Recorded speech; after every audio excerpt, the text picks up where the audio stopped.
Oh, hello everybody, and welcome to another edition of the Mr. Warren Hayes Show. I, of course, am Mr. Warren Hayes. What do you want from me? You want wrestling news and analysis of that wrestling news. That's what you want. That's why you're here, unless you're stumbling across this completely randomly. In that case, hello and welcome. If not, you're a regular watcher or listener, hello and welcome. Whichever way you're handling it, we're gonna be talking about pro wrestling here for a while, for a couple of hours, and it's very nice to have you here. Nice of you to allow me into your consciousness. I appreciate it tremendously. Why don't we start off by asking for some likes and subscriptions here on youtube.com/MrWarrenHayes or on your favorite podcast application. 5-star reviews on Apple Podcasts, 5-star ratings on Spotify. Those things will help out tremendously and would be a great boon to the podcast if you did that for me, for moi. I appreciate it. Thank you very much. You know, because you want to grow. You want to keep, you know, you want to keep reaching out to some new people and make sure that your gospel is spread across the land. Yeah, like anyone else, like anyone else who came before me. But yeah, I would appreciate it a great deal. Thank you in advance for all the little tidbits of help that you can give. And, you know, there's the Mr. Warren Hayes Show Discord if you want to, you know, I give back. I return the favors. I go back and hand over, you know, the stuff for the community. Yeah, so I have my own little community, the Mr. Warren Hayes Show, that you can come and hang out and join and talk about pro wrestling and stuff. It's a good time. The link is in the description if you want to jump in. We would be more than happy to have you. Look, we've got a lot to cover here tonight on the good old podcast. We've got quite a bit of things to chat about between you know, we're gonna do some recaps of the where we're at on the Janelle Grant lawsuit. We're going to preview some shows this weekend that are happening. New Japan, Dontaku. We've also got Backlash France from WWE, which is happening as well. We got some news and tidbits. Look, it's a pretty nice little put together show we've got. I hope it's well put together, but it's packed with stuff to talk about. So why don't we get to it then? Let's jump right in. The weekly wrestling inspection is going to happen now.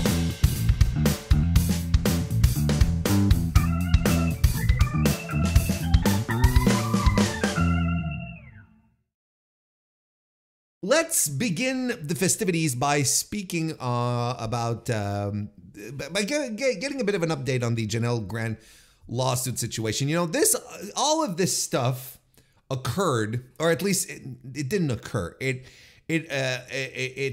took shape. It exploded. It fell upon us while I was recovering from my heart incident a couple of months ago. So I haven't really had a chance to break it down, to follow it properly, you know, and I kind of regret it. Well, I mean, look, I don't regret taking the time off to heal myself back up after having, you know, surgery. That, don't get me wrong, but I kind of regret that since then I haven't been as diligent maybe as I would have been previously to the event, to make sure that we maintain a timeline and talk about the stuff that's happening in the case. So there's been some developments, some significant events at the very least that happened over the past week. So I figured now would be a good time to just like take a moment and get back on track here, right? I think it's as good as a point to jump back on as any other. It doesn't seem as out of the blue since there has been developments. So on April 24 specifically, Vincent Kennedy McMahon's lawyers filed a 29-page motion to compel arbitration in the lawsuit in the lawsuit that was filed by Grant. Now the key aspects of the filing were that the claims that the claims of sexual abuse and coercion are, quote unquote, are pure fiction, disputing many of Grant's claims in the lawsuit about the nature of their relationship, but also of the life that she was living. Here are some of the highlights. And, you know, listen, if you want, there's a team of two people, basically, who are following this story diligently and are making sure that not a beat is missed. And that's Brandon Thurston and John Pollock. Brandon Thurston over at WrestleNomics, who I put over constantly. It says if I'm a subsidiary of the of WrestleNomics, I'm kidding. And John Pollock of Post Wrestling. Now, they have been doing tremendous work diving into the details of the lawsuit and everything that's been ensuing. So it's been an absolutely tremendous it's been just some absolutely tremendous coverage, and no one, not even in standard media, or at least, you know, mainstream media, I should say, not even them are doing, not even, they're the ones, no one else is what I'm trying to say. Jeez, there we go. No one else is doing as good a job as they are. So if you want to get, like, you know, you're on the ball, you want to get really the on the ball day-to-day coverage as it happens, basically, go follow Post Wrestling and WrestleNomics. But essentially, here are the highlights of the motion here. McMahon denies that Janelle Grant was grieving the loss of her parents at the time, which was a contention, if you remember, in the lawsuit that to explain that she was vulnerable and that McMahon took advantage of her in this situation, right? So the lawsuit, the motion that McMahon filed says that she was not grieving from the loss of her parents when they met in 2009. She says her father passed in 2017 and her mother passed some time earlier. McMahon also says that with reference to a 2017 lawsuit related to the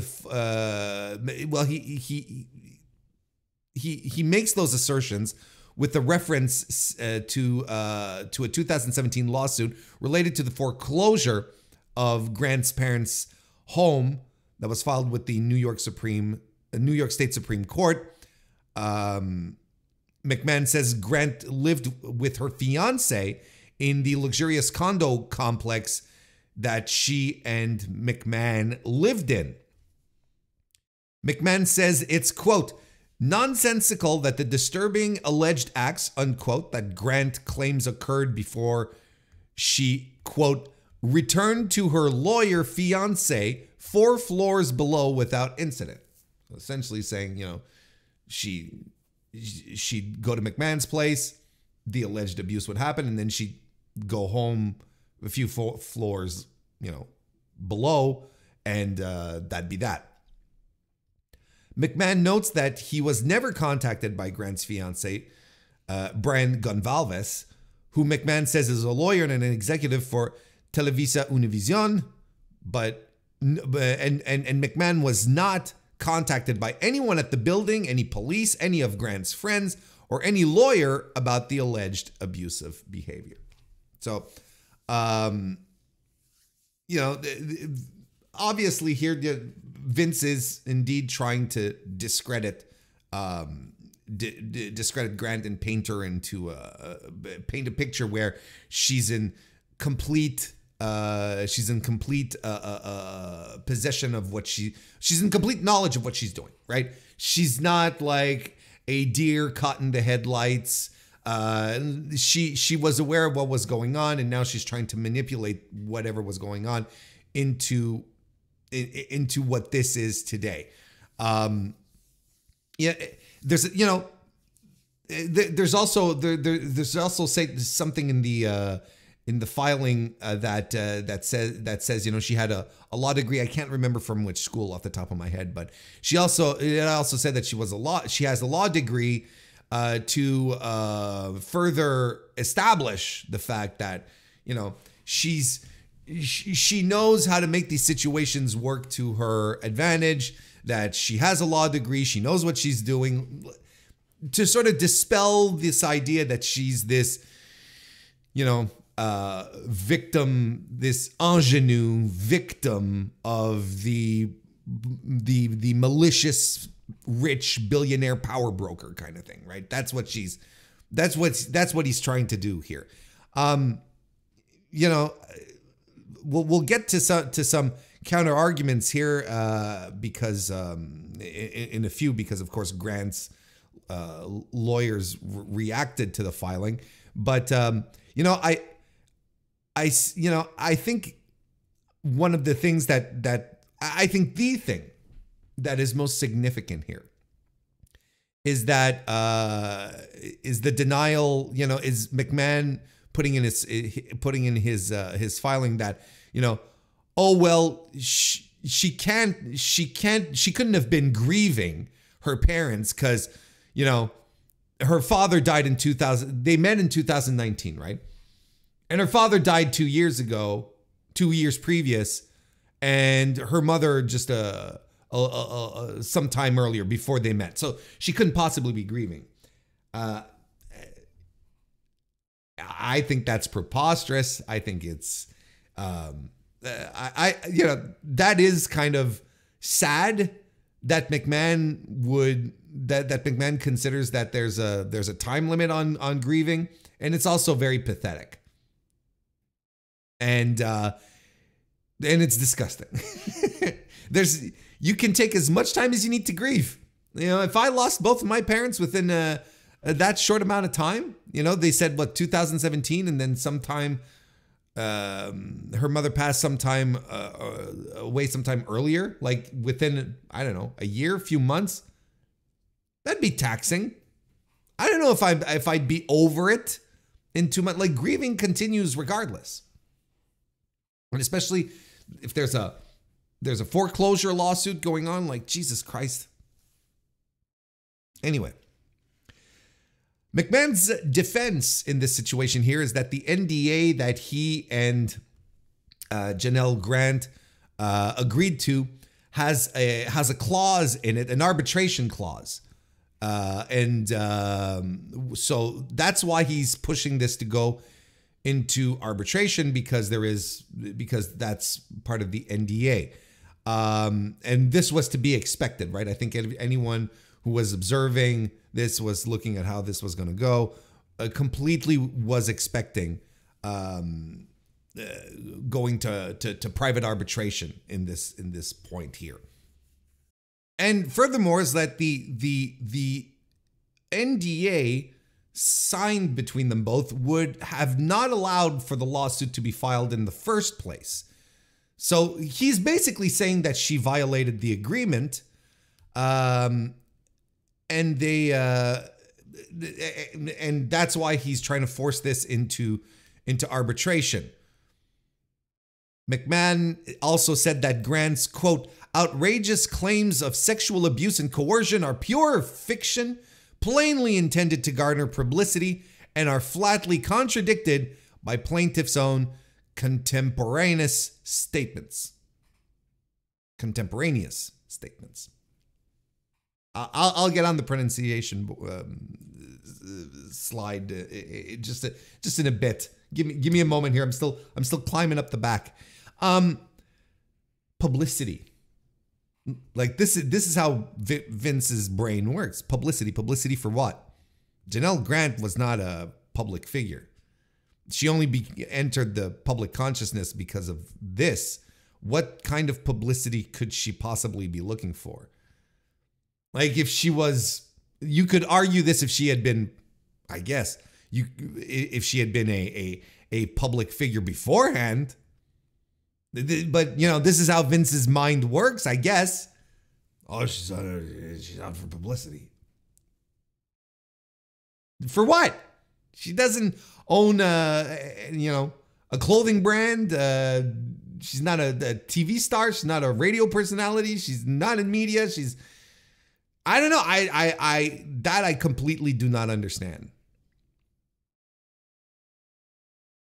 McMahon says he and Grant, quote, engaged in a consensual relationship during which the defendant, Vince, never coerced plaintiff, Grant, into doing anything and never mistreated her in any way. So that's the gist of the of Vince's of the filing, the motion to compel arbitration.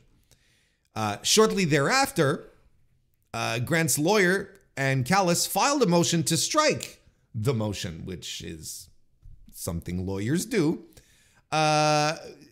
saying that basically she's trying to strike it because she feels that the motion only served to discredit and provide no true nothing else than trying to be unnecessarily vicious towards Grant. This is what we read here in the motion to strike here. Instead of using the motion in the appropriate manner to raise legal arguments concerning whether this dispute must be submitted to arbitration, McMahon instead uses the motion's preliminary statement, as a platform to launch vicious falsehoods attacking Janelle's moral character in a transparent attempt to harass and intimidate her into submission. McMahon's easily refuted lies have no place in this case. It was not necessary, reasonable, or responsible to use a public filing to impugn Janelle's moral character. Indeed, McMahon's desperate attempt to distract from the legal substance of the motion highlighted its weakness and the weakness of his overall case. Now, the question that of course we all have here is the question that everyone has here is, well, can this go to will it go to arbitration, right? And that's absolutely a good question because the motion's been filed, but it's a judge that ultimately is going to decide whether or not it goes to arbitration or ends up in court. Well, we'll get to that. We'll get to that. Now that I'm thinking about it, we'll get to that in a little bit. Well, I'm jumping the gun a little bit. Let's follow the story. Let's follow the path before we start getting off track here, Warren. In a statement to WrestleNomics, Callis says, at the time of Grant's relationship with McMahon, Grant wasn't dating the lawyer, Brian Goncalves, who McMahon mentions in the filing. She said, quote, her ex-boyfriend allowed her to stay in the apartment as she rebuilt her life and resumed taking care of her parents. She had no job and no other financial support to lean back on. Something that, nice people do. Sure, you can crash here for a while you get things back on track because you're going through a hard time. McMahon's side argues that the court should put the lawsuit on hold while the action moves to arbitration. Now, here's something that's interesting that was pointed out, I think it's by WrestleNomics, is that the NDA was signed by McMahon personally, but he also signed for WWE. So he actually did, he signed the NDA on behalf of WWE themselves. So they also might be in a position where they're ready to, where they might want this to go to arbitration as well. McMahon's attorneys say that the two other defendants, WWE and MrWarrenHayes, should also be compelled to arbitration with Grant. on which is kind of weird, you know, which is kind of weird, but you know, one thing at a time. On the same day that Grant's lawyers responded, McMahon's lawyer Jessica T. Rosenberg had this to say regarding Grant's motion to strike. Quote, plaintiff had no right to bring this case in a public court, but did so anyway. Now that she chose this public forum to falsely accuse Mr. McMahon, she wants to silence his ability to respond. She can't have it both ways, unquote. So essentially, out of all of this is what we need to pick up here.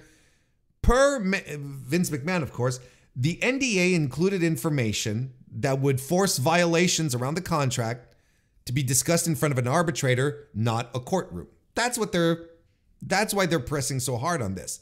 But things aren't that simple, because Grant's legal team's argument moving forward here is that the NDA she signed is no longer valid for a number of reasons, including the fact that Vince broke his agreement for the NDA and he stopped paying her. So this calls into question whether this matter can be, arbitration can be used as a justification to take the dispute out of court, basically. Imagine that. Vince reneged on a deal.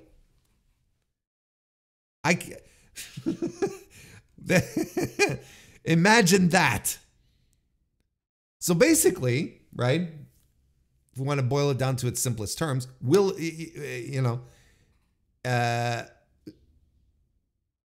there's the question as to whether or not the arbitration clause of the NDA is still valid if the NDA is if the NDA was already previously broken, if the terms of the NDA were not previously held up, why they do it here. Yeah, so, you know, as to whether or not it'll go to arbitration, that's the whole, that's the question everyone has right now. John Pollock recently spoke with a legal expert, Jason Cruz, to get an idea. This is all available on postwrestling.com. After Grant's legal team had the opportunity to oppose McMahon's side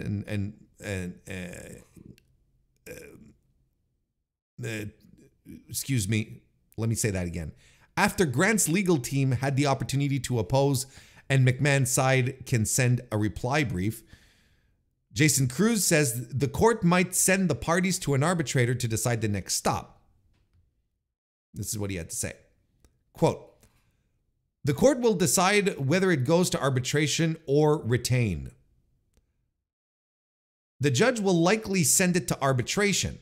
At that point, Grant's side will have the opportunity to argue, no, arbitrator, this has to go back to the court because X, Y, and Z. And then the arbitrator can decide whether or not they can retain the case or if the case should go back to the trial court judge.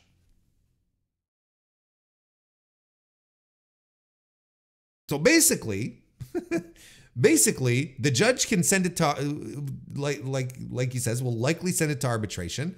And that at that point, Grant's side will have the opportunity to fire back and say, no, because of these reasons, we can't go to arbitration. And then the arbitrator can decide whether or not they can retain the case or if it should go back to trial.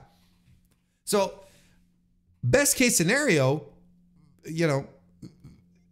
look, this is how Cruz explains it. He says it's like passing a ball, right?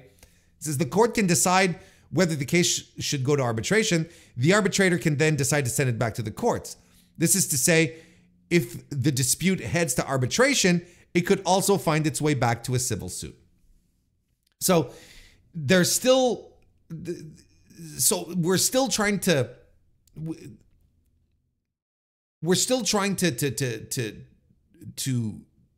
for those of us who are trying to figure out what exactly is going to happen, even the legal expert says it can still go multiple ways. We're not quite sure how this is going to work out, right? Essentially because because Grant has these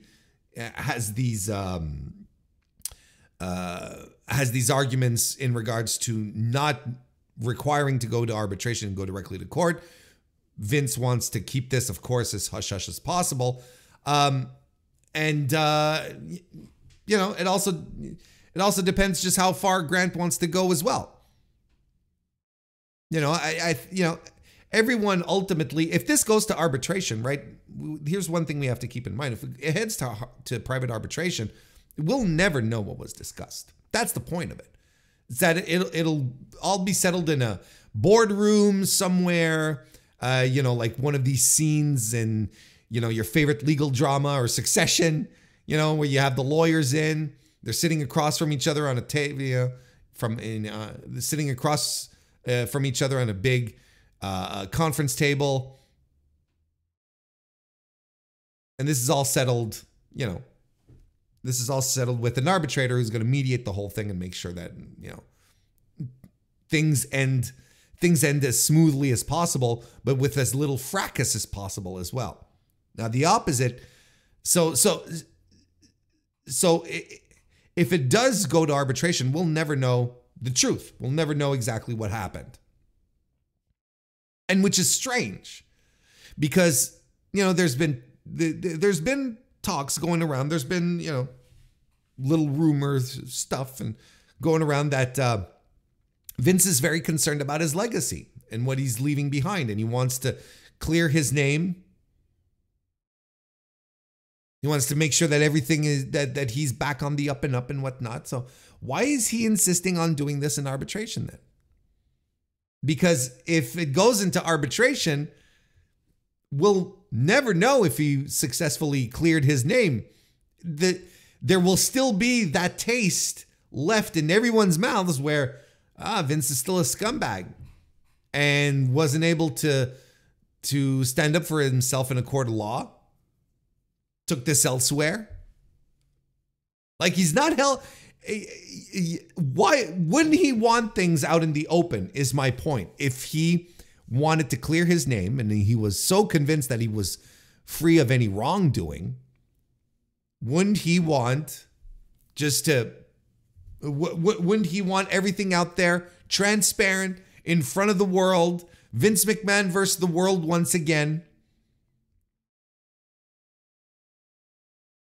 If he wants if he does indeed want to restore his name and legacy. It's kind of weird.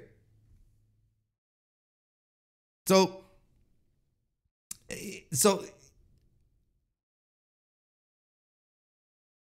in this particular situation, if it goes to arbitration, it all becomes hush-hush and it's like, okay, well, I don't even think they have to disclose any amounts. I don't think we have to know anything. I don't think we have to know anything going on regardless, right? I don't think it's a legitimate thing, right? I don't think they had to disclose any results. Just like, oh, we settled. Everything's been arbitrated. Does Janelle Grant, does she have the gumption? Does she have the energy, the chutzpah to take this to court and follow it through? It'd be nice to have some accountability for once. And look, it's like we often said, right? When talking about Vince McMahon and the history of allegations and whatnot, this isn't just something that happened recently, that happened a few years ago, and that it's out of the nowhere, and that it's not part of a pattern, right? Vince McMahon has a pattern of this type of behavior that it has existed for the better part of 30 years that we know of, maybe 40, going back to the 80s, right? Going all the way back to Rita Chatterton. Multiple NDAs, multiple women. I mean, these are not, these are not things that that just happened out of nowhere. That this is not a situation that is, oh, someone just popped out with an allegation and then you can put all of this in that. There's a pattern of these things that exist around Vince that have been around for as long as he has been doing this.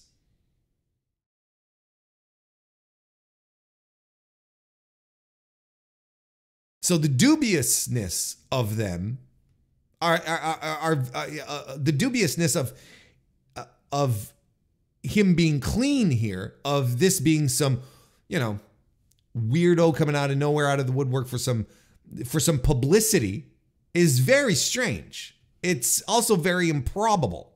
It's very improbable that she's some kind of lone operator. We know that there's this type of behavior that he's been involved in. We know that there's a culture of this in WWE. Why not some accountability for once? Why not? That all depends on how this goes. That all depends on how the arbitration goes. Does it go back to court? Do they actually go to court, or do they settle out of court? Like we're still a while away before the trial of Vince McMahon for sex trafficking. But yeah, he doesn't want things out in the open. He's protecting his legacy, right? And because, look, it's important to him. The public image is important to him, because Vince has always put the public image of himself, his company, forward before anything else. And in this circumstance right here, he's enlisted the services of a public relations firm. And this was dug up by WrestleNomics, Brandon Thurston, once again. Public relations firm of Citrick and Company. It's a powerful firm that's led by Michael S. Citrick, who has been referred to as, quote, one of the most accomplished practitioners of the dark arts of public relations, unquote, by Fortune magazine, and, quote, a public relations puppet master who has pulled the strings behind some of the biggest stories in media, unquote, as reported by the LA Times. Grant's team is being represented by the agency group TAG. Maybe you've heard of them, the agency group PR. They've done some big things, but Citrick is definitely, like, Vince is, he's not going for the novices here. And Citrick confirmed to Post and WrestleNomics that his firm is representing McMahon, stating, quote, it is a relatively new relationship.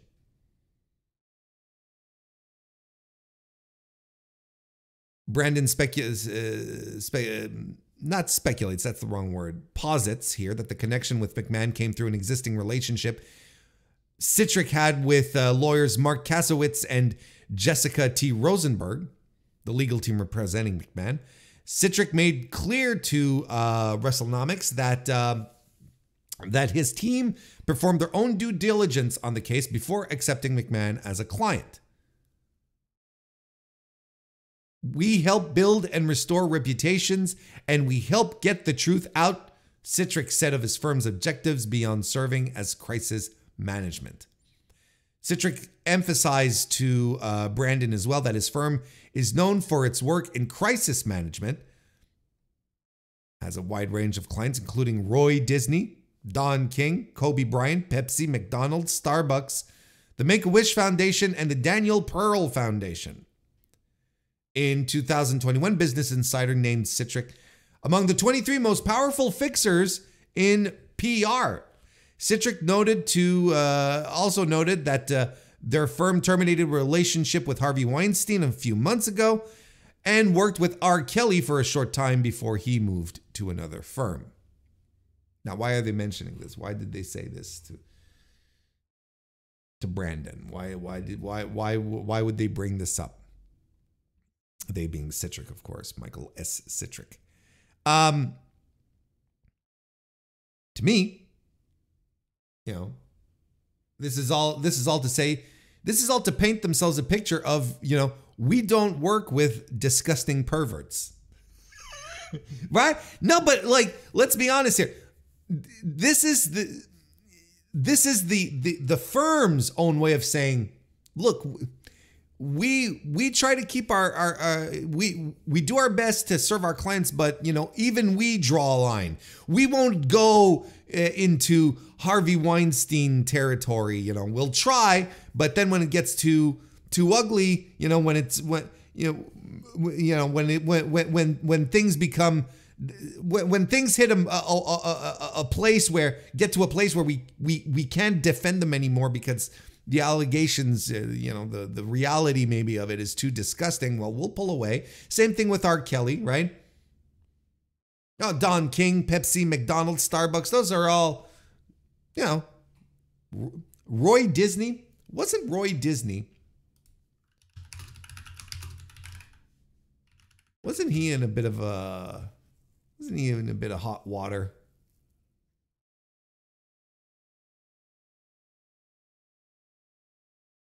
Yeah, he was, wasn't it about, I don't quite remember. I don't quite remember exactly.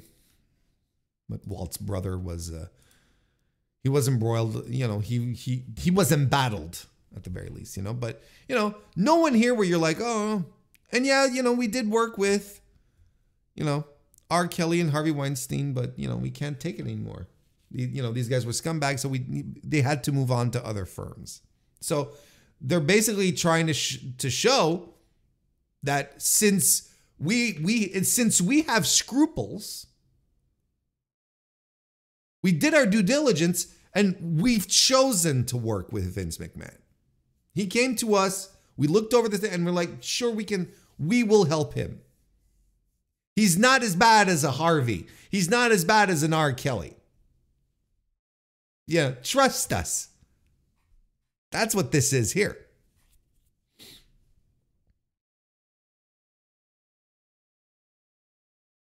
Citric and Company in the past has also handled cases involving Hulk Hogan, Steve Austin. Although the specifics of the work performed for the wrestling stars couldn't be recalled when Brandon spoke with Citric.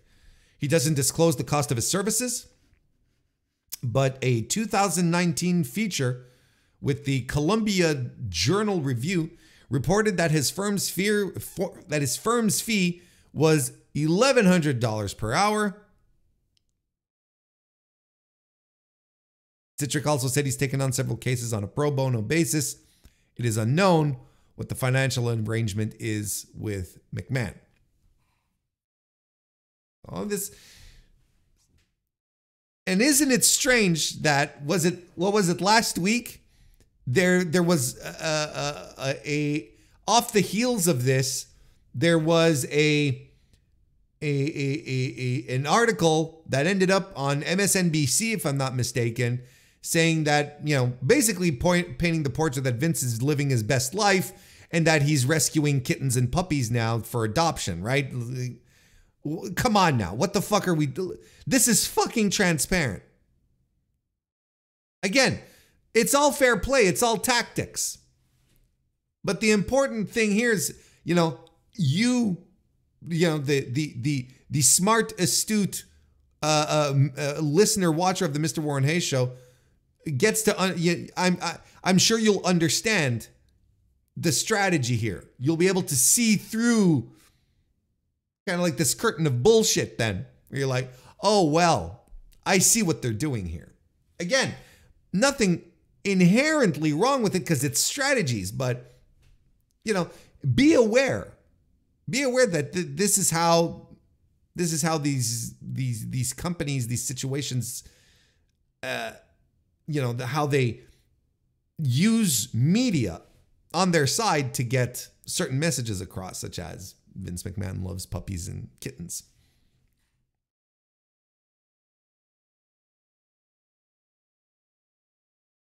Now, in regards to, if we circle back to the court, to the lawsuit, excuse me, court records show that John Laurinaitis still has until May 14th to respond to the case. He hasn't officially responded yet, outside of that statement that his lawyers put out in regards to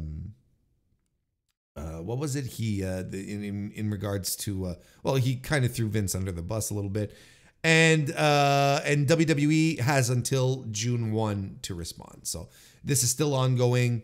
Of course, we're gonna keep an eye on this. I'm back, so I'm gonna we're gonna stay abreast of all of this a lot easier now moving forward.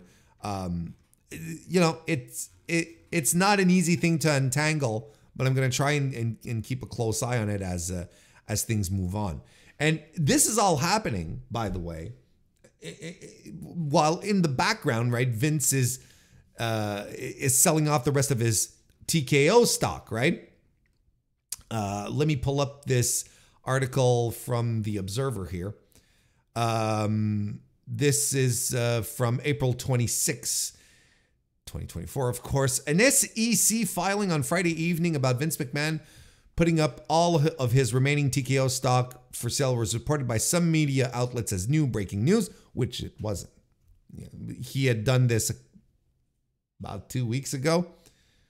Oh, well, it says it right here. However, it is merely the next step in a process that began 2 weeks ago.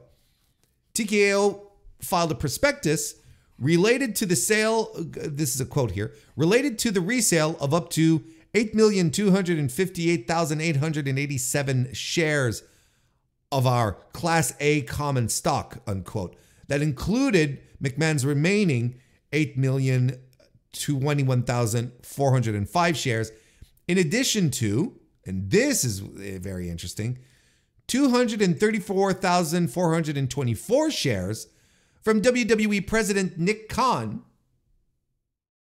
and 3,508 shares by TKO board member Stephen Koonin.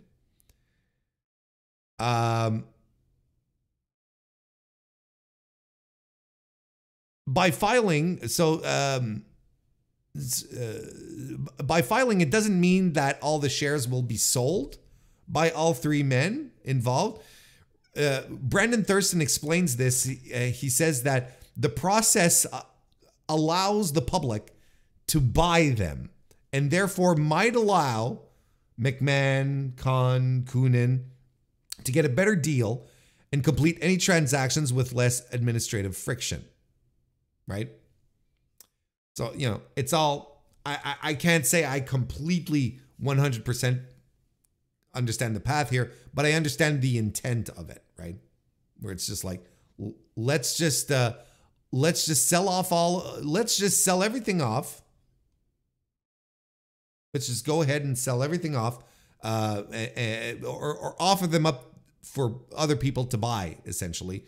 And like you said, they might get a better deal than if they just sell their stock back to TKO. But I think the interesting part here, I think the really interesting part in this is that Nick Khan is selling is filed to sell his shares. That he did a filing to sell his shares, all of his shares. That that amount.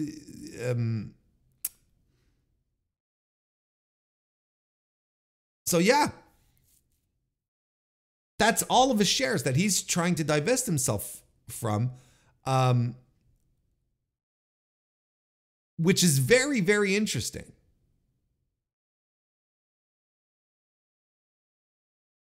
I think it's interesting that the president of a company is getting rid of his shares. I don't know why he's doing it. There's probably some level of high finance finaglery going on. Some kind of, some high Wall Street, hoopla that can explain as to why one would do this. But from my point of view, I think the president of a company selling off his shares is not a particularly great sign. All of them is what I'm trying to say. All of them. If he was, 3%, he wants some liquidity. He wants some liquidity. Sure. You sell off 5% of your shares. You get a little cash flow going for yourself. You buy some back later, whatever the fuck. I get it. I know how, that's fine. But everything?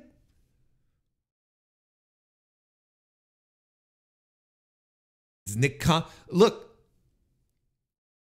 this is the point that you put your tinfoil hat on and you start thinking about things, right? Does this mean that Nick Khan is leaving WWE? Maybe. he's still the best thing to happen to the company in decades. Some people would say that he is Vince McMahon's greatest hire ever, and I agree. The company, the company was the company just went bananas over this, right? It has been going bananas ever since he came in and sold the network, and things have been tremendous. He's also a guy, I think, who likes mobility. I think he's, if he has a better opportunity to be in charge of something bigger, better, he'll take a shot at it, right? That's what he does. The guy's a shark. So, he goes wherever there's a feeding frenzy, and he'll be the biggest shark of them all. He'll just be the biggest shark of them all, and he'll gobble everyone up. That's what he does. So is this what he's setting up? Maybe. If you really want to go full on conspiracy, if you really, really, really want to go full on conspiracy, one of the things that has been circulating as just this rumor, it's not a report, just like a rumor going around that Vince still wants to get into business, right? He's not done. He still wants to do something, right? He wants to do something. He wants to do something else. What if Nick Khan is divesting himself of his WWE stock and is going to hop over to join Vince on whatever Vince's next venture is going to be? Might not be. It might not be pro wrestling. Is that what, But let's just say it is.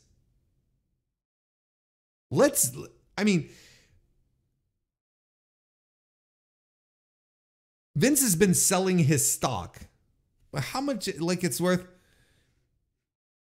Look, just the shares that he's put up. And I don't have the entire list, right? But just the shares that he put up recently that we were talking about. The 8.2 million shares, right? They're valued at over 776 million. What is he doing with all this money? What does he want to do with all this money? And Vince is... I still have difficulty believing that Vince is, going to ride this out into the sunset. He's going to take the Warriors path, and he's going to take the Warriors rest. I don't believe it. I don't believe Vince is made like that. They're like, oh, he's living his best life and taking a trip to Italy, and I did say Italy instead of Italy. I find it's funnier. Took a, whatever, was it Spain? Wherever he got the kittens from, right? And I don't believe this. I don't believe that Vince McMahon is just sitting around and is considering taking up watercoloring, I don't believe it. That suddenly he's going to get a passion for gardening, or he's going to get himself a fish tank. I'm incredulous. Doesn't make sense to me.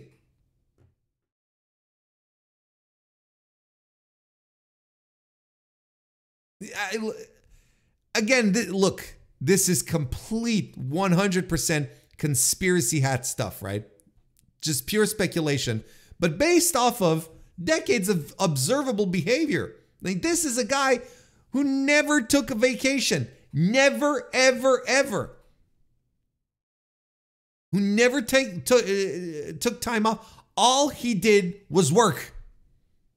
That's all he did from 6 a.m. in the morning till 4 a.m. That's all he did. That's all he ever did.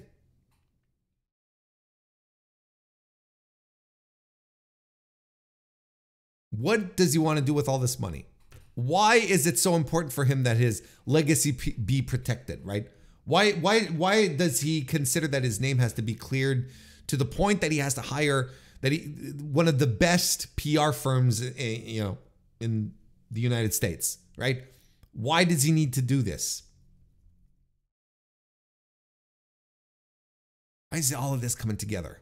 Why is suddenly Nick Khan selling all of his stock and he's the boss, he's the president of WWE? Why is he getting rid of all of his stock?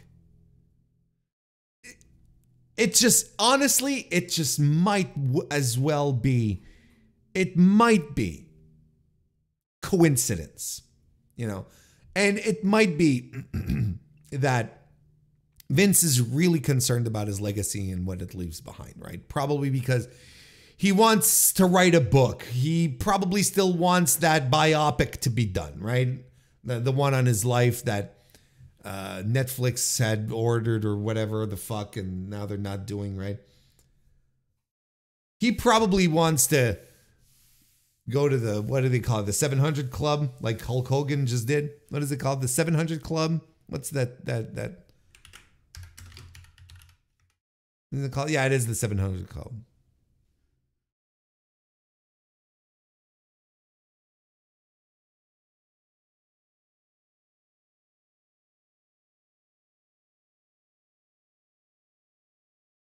He probably wants all of this good press.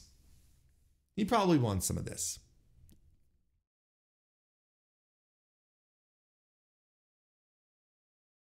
But why?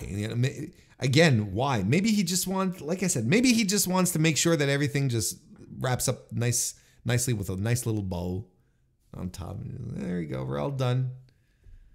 I can, retire and just, remind people how great I was instead of having all of this tarnish my reputation. Sure.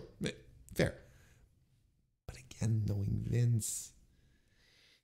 Vince, it's hard to believe that he'd be the only reason he's doing this is for reputation. It's hard to believe that there's not something else going on just because it's Vince. But again, maybe there is indeed nothing else going on. Maybe he is just done with all these people. I just think that ultimately it's really funny. However this actually ends up, right? I think there's something very, I don't know if it's ironic, something very cosmic at the very least. That a guy who wanted to control everything in pro wrestling, destroy the territories, became a monolith, destroyed all of its competition, ate up WCW, ECW, ate them all up to create one vision of pro wrestling, one show, whose greed brought him to new heights, got him listed on the stock exchange in the US. Made all sorts of deals, turned his company into a billion-dollar company, always wanted a seat at the big boy table, which he finally got, only to get eaten up by by bigger boys who knew how to work these waters better than he ever did. I still think that's very cosmic. And since we're on the topic of WWE, since the last time you and I spoke, there's been a couple of more WWE releases, a couple of more people whose contracts were brought to an end. On top of those that were released on I think it's already like 2 weeks ago, right? 2 Fridays ago. And like on SmackDown, and then they added Von Wagner on, like there's a whole, there's 2 more people to add to that list for recent releases. Cameron Grimes is back to being Trevor Lee, I guess now. Cameron Grimes is no longer with WWE. He posted a video, a very emotional video, where he was absolutely in tears, saying that he was no longer with the company. He thanked effusively everyone in the company for his time there, and as he said here, quote, "But if you are a fan of mine, I'm here to let you know that there's a damn fire lit under my ass, man. All I wanted to do was work. All I ever wanted to do was work. This is all I got, man. But hey, the good news is that there ain't gonna be no stopping Trevor Lee now, baby. Let me tell you that." And it was a very emotional video where, he talks about his father, right, passing away.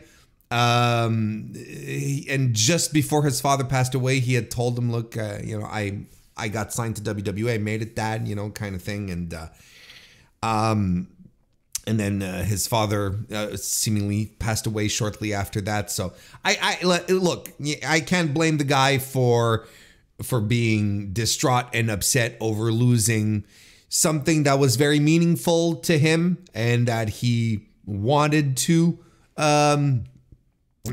do. Clearly was a dream of his, and probably came as a shock because he also he showed up on Busted Open Radio like a couple of days after, if not the day after, and he basically said the following quote: "Literally, the last time I was at TV, I had a pretty high executive tell me, because I was worried, starting this stock market gimmick, it made me see the business in a different light. You know what I mean? Following these companies and playing with stocks, I would see things in a different light. So I knew I haven't worked in over a year and I'm making a decent salary. So I knew that if someone was to look at the books, I'm going to be the first person that they're going to cut. If you look at it strictly as money-wise, but if you're looking at it as, oh, okay, well, if this is a talent that can do something for us, you know what I mean? They're gonna keep me. So I was told by a high executive last Friday that I would always have a job here. I would never have to worry about losing my job here after expressing my concerns like that to him." And a couple of days later, boom, he's gone. Like, with it, what is it? Yeah, he says, and then 5 days later, they called me and they told me that I do lose the job. So I don't know.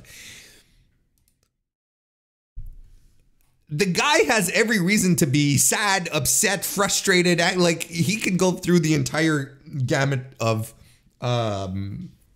emotions. Although I am sure it was a very humane firing. They probably sent him a thank you for your services gift basket.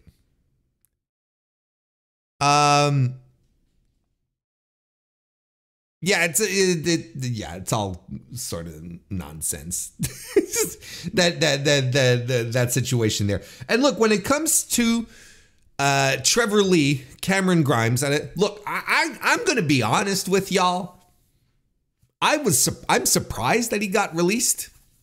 And the only thing, because look, I think he made the most out of that, that reimagined $1 Million Man gimmick that they gave him in NXT. I think he really did the best out of that because, I think, like he said, you start doing basically what he said in the Busted Open interview is, you start doing a gimmick. They give you a personality, a thing. It helps to see you. It helps to see the business in a different light, and I can't disagree with that. Plain old Trevor Lee, and as good as a worker he is in WWE, was paddling upstream. So they gave him the gimmick. They gave him the hat. I mean, the hat was a thing even for me for a while. For those of you who remember the Fightful days. You know, they give him the hat. They do the gimmick. And it really works out for him. I'm surprised that didn't translate to main. And I think the only reason I saw that the only reason that made sense to me that he didn't have any work on main, like he said, for the better part of a year, was a Vince thing. Vince was like, I don't like him. Right? Because didn't he show up at some point and he had his hair cut? Like they trimmed him down. Like he dolled himself up. Which is something that Vince will often call him. He's like, cut your hair and then we'll put you on TV or something, you know. I'm convinced Vince didn't like him, right? I really think that's part of the situation. So I'm surprised he got released. But then he got, but now he's, you know, clearly going to get ready to hit the indies. And I mean, look, this is a guy who's grinded on the indies previously. He can go anywhere and he'll be treated like a hero. And there's going to be people who will welcome him back with open arms. I think, you know, if he did want to hit the grind, you know, places like Deadlock are just, they're tailor-made for him, you know. I think he has a definite, there's a definite place for him in TNA as well. The question that everyone's like, what about AEW? Of course, that's always the one.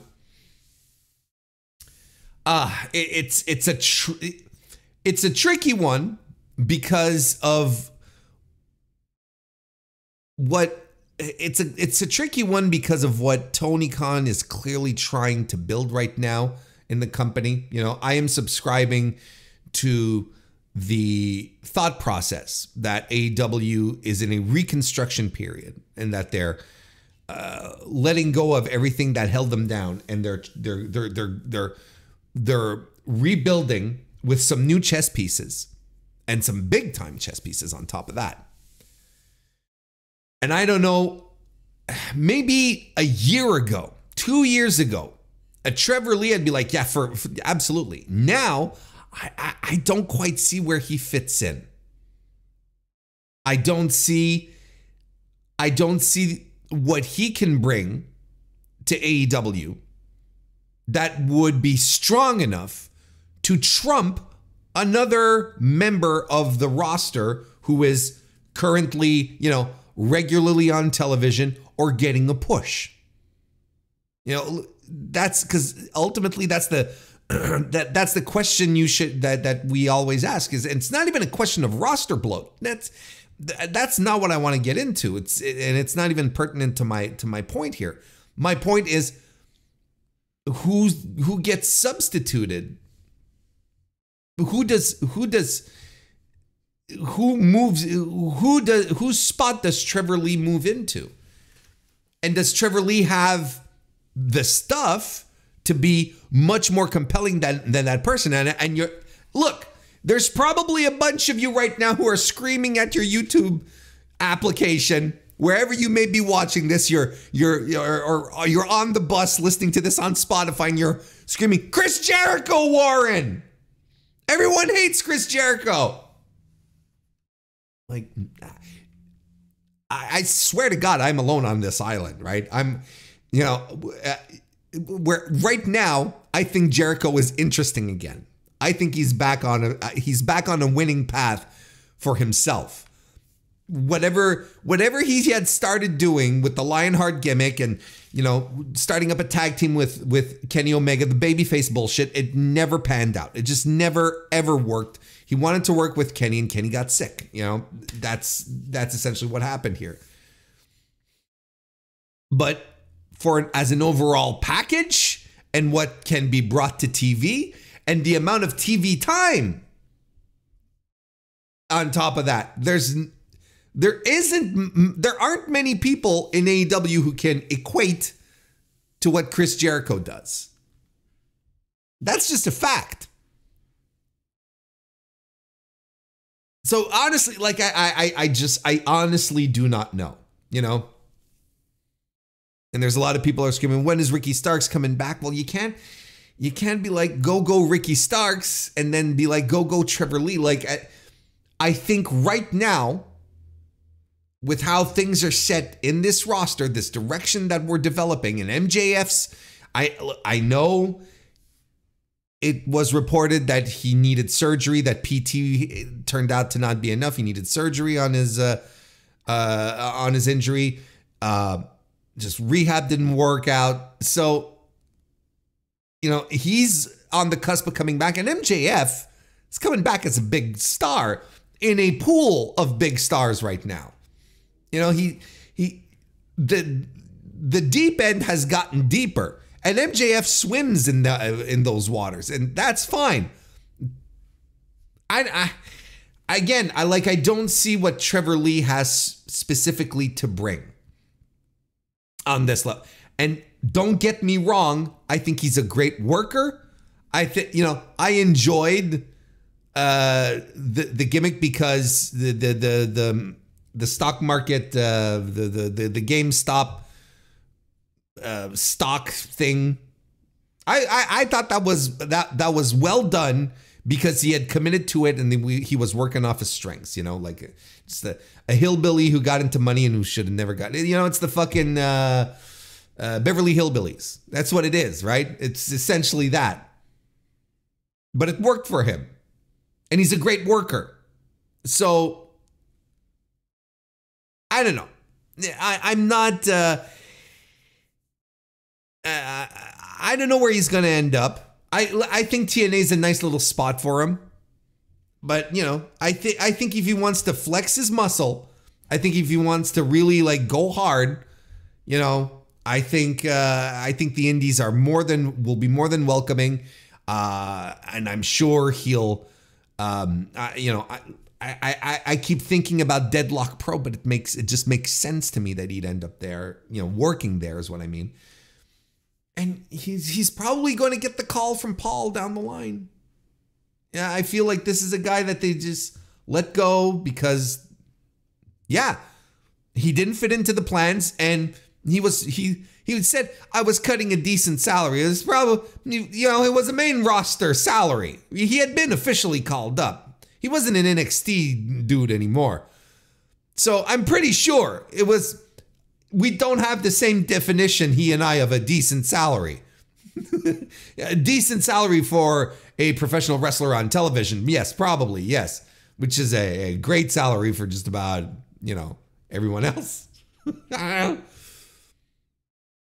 don't know. We'll see what happens moving forward, but it's a surprise release. That to me is a surprising release, one I don't quite understand, one that I would like to understand the thought process behind. And I don't think he's going to burn any bridges, and he's going to be very careful, and he's going to get a call back within 2 years. I'm sure, you know, why not? Another release that happened was Guru Raj. Guru Raj, who you all remember fondly. What is your number one Guru Raj memory in his WWE tenure? Guru Raj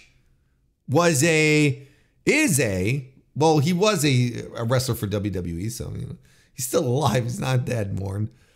But he is another Indian wrestler who has been terminated from his employment over at WWE. Trained with the great Khali. Worked in NXT. 17 matches to his entire career. Was added in 2021. And he'd work Level Up. You know, you'd seldom see him on the main NXT show. Level Up was his playing grounds, where he would where he would wrestle Javier Bernal, Miles Bourne, Bryson Montana, and Damaris Griffin, Malik Blade,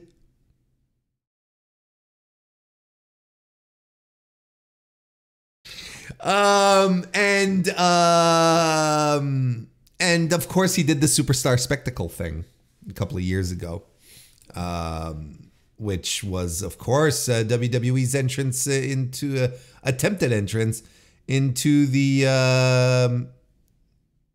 If I'm not mistaken, I'm just looking up the cage match as we're talking here. Superstar Spectacle was his first match in WWE.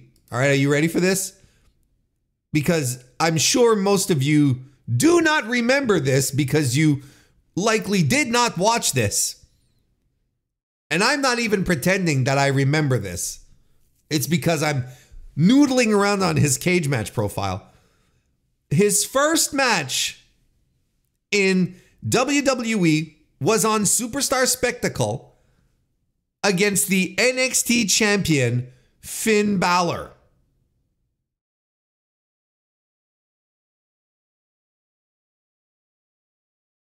And it was the second highest.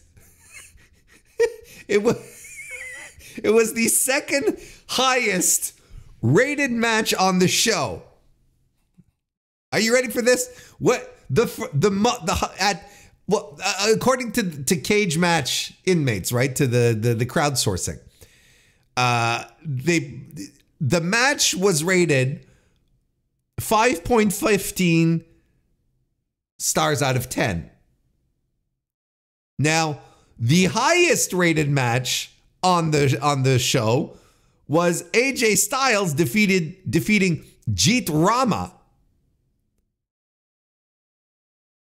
That was a 5.24 out of 10.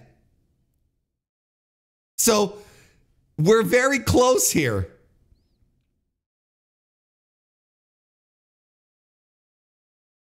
Dave Meltzer gave AJ Styles versus Jeet Rama 1 3/4 stars.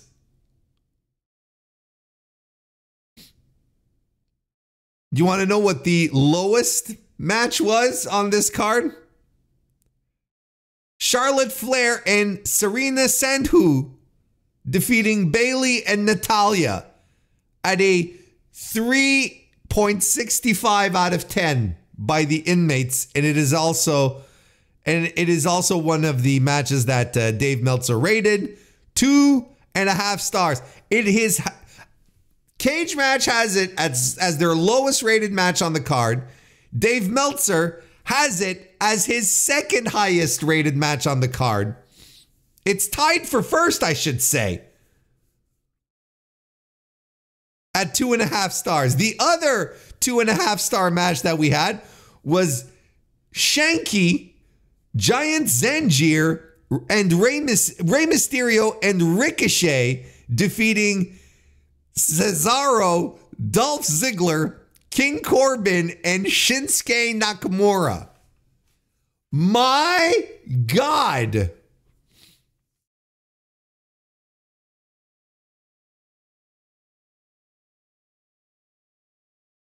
Those were your two matches that Dave Meltzer tied for best match of the show at 2.5 stars. What makes you want to dive into it, right? Look, I don't know what to say about Guru Raj. I don't have any recollection of any Guru. I wasn't kidding when I was saying let's talk about your favorite Guru Raj moments in WWE. There's none. There's none. No one remembers this guy. And, sucks that he lost his job. But I think it's more sucky considering that, he lost his job in the context that he was clearly a hire to, work the Indian market, which is what WWE has done multiple times. And they've tried multiple times. And it didn't work out. And they're clearly not focused on doing the Indian market. Because here's the thing. WWE doesn't have to appease the Indian media and show them that they're on their side anymore because they've got Netflix distribution. Distribution of their shows is completely out of their hands. Now, they don't give a fuck. They have international distribution from Netflix. So whereas previously they had to do the superstar spectacle in agreement with, it was with like Sony, right? It was like Sony India or something to that effect, like a subsidiary media entity of Sony in India.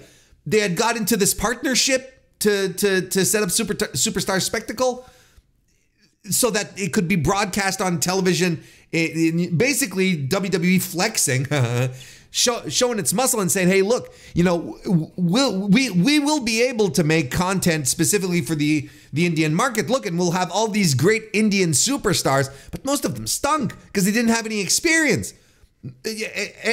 So, you know, the show ended up being a disaster, and nothing ever came out of that because they've never cracked the code. They've never cracked the code. No North American wrestling promotion has cracked the code because the economics are so entirely different, especially when it comes to attendance, live shows. You know, the pricing for live shows in India.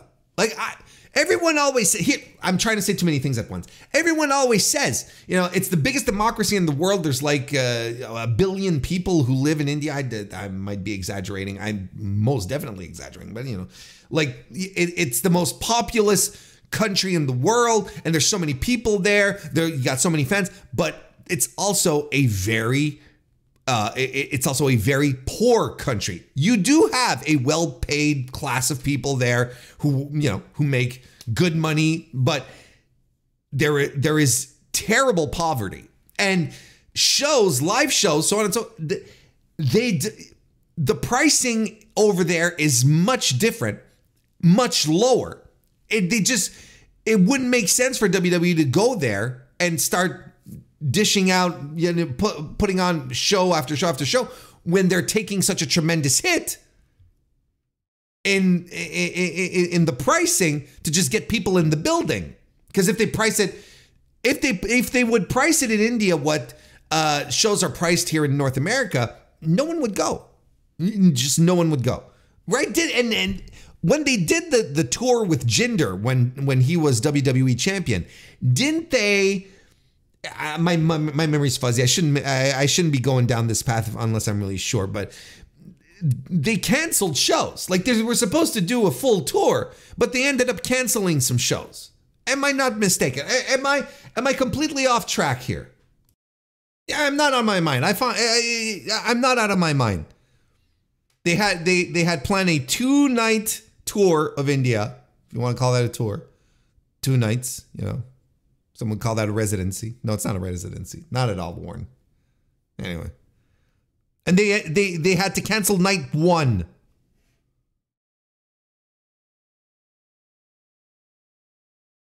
So there you go. Main evented by Triple H versus Jinder Mahal.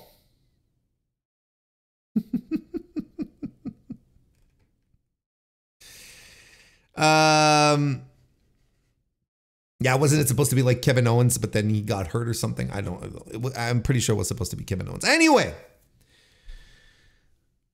got a little sidetracked here, but that's the point. So my point being is that if these were all hires, and I'm not saying this is right, but compartmentalize with me for a second. If these people were all hires, all of the Indian staff, right? All of the Indian talent, because I should mention this before we do a single move forward. Everyone who was on that Superstar Spectacle show, they're all gone now. They're not in WWE anymore. They've all been tossed aside. There's no more talent that was earmarked for the Indian market who are working with WWE anymore. They're all gone. Now, again, I want to preface this by not saying this is right. You could, investigate this a little further, and you could be scratching your beard right now, or your not beard, and which is also called a chin, And you could be asking yourself, isn't this peculiar? I'm not saying this is, but, if we compartmentalize this, if all these folks who are on the Superstar Spectacle, they were all fired because WWE wanted to get in good graces with Indian media distributors, Indian broadcasters, they don't have to do that anymore. Like, they don't need to keep these people. If they, maybe this is just proof that there was never really a plan for all of these Indian stars from the Superstar Spectacle. That there wasn't a plan for Jeet Rama or Serena Sandhu or it turns out Jinder Mahal, the Bollywood boys, Giant Zanjeer, Guru Raj. There clearly was not a plan for any of these people. Because maybe Nick Khan looked at the shit and like, wait, all these guys were doing jack shit with them. Why are we keeping them? We're not going into India anymore. Netflix has got the end now. I'm just saying. It sucks, but it makes sense. Anyway. Also, it was announced today. Let me go pull this up here because this is it is so recent, so fresh out of the box that I don't even have notes on it. But Reggie Scripts is departing, is letting his contract with WWE run out. According to a report from Fightful, Eddie's contract expires at the start of June, and the company has informed him that they will not be renewing his contract. And he even did a little video where he that he posted on the social media where he he puts his gimmicks away, his 24/7 title, and available January 1st is what he says.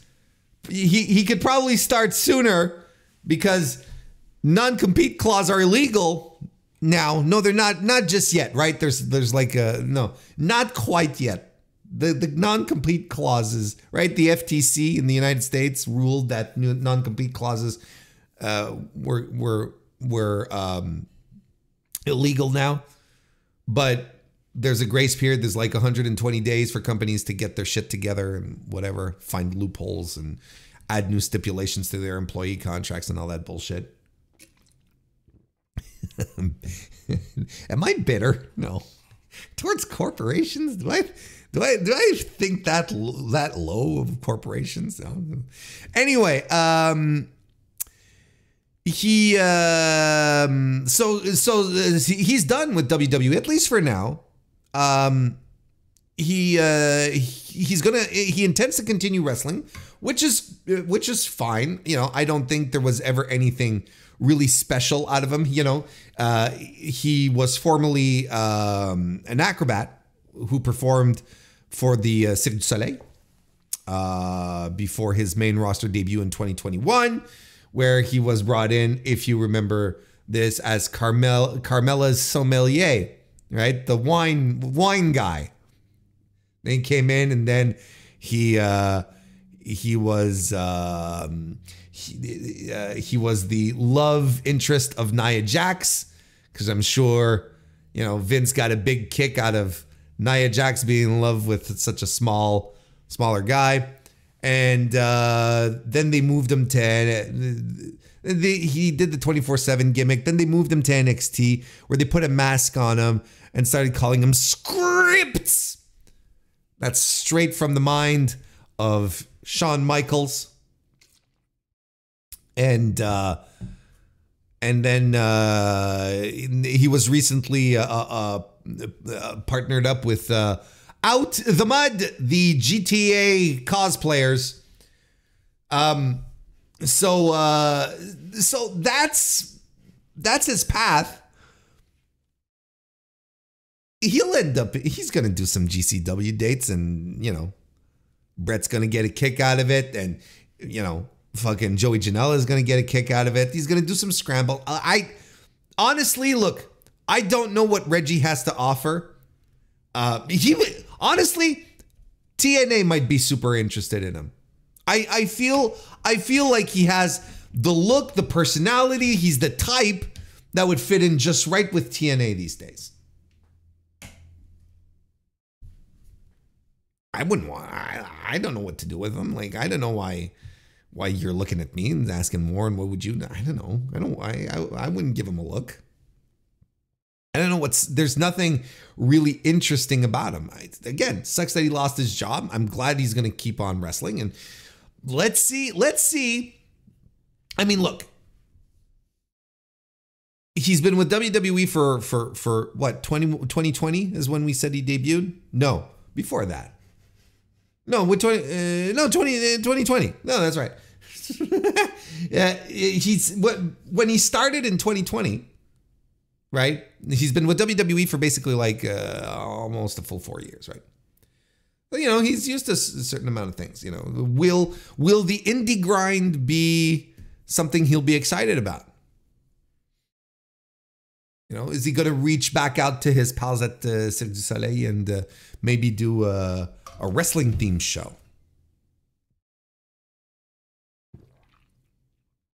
Who knows? But his real name is well, he's going to go by the name Sidney Akeem. His real name is Sidney Iking Bateman. I mean, best of luck to him, right?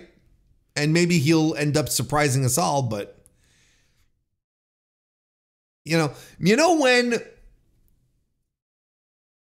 when people say he's a flippy guy, when people say that, and they don't know what they're talking about because they say they somehow think Will Ospreay's a flippy guy, but you know what, to me, when someone starts talking about, oh, he's a flippy guy, that means it's someone who just like all they can do is basically aerial moves and high risk maneuvers and flying around and flips.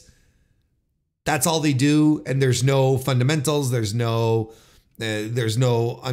full knowledge of a pro wrestling match, how to put it together, the psychology. That's how I feel Reggie is. Reggie is a flippy guy, and I'm sure some people will be thrilled to see him out there on the indies, but of course the WWE fans won't give a shit anymore. I don't know. It's a tough one. I think if he's in for the grind, I think he'll be fine. The indie grind. I think he'll be absolutely fine. Other than that. So there you go. Some releases from the World Wrestling Entertainment. But since we're talking about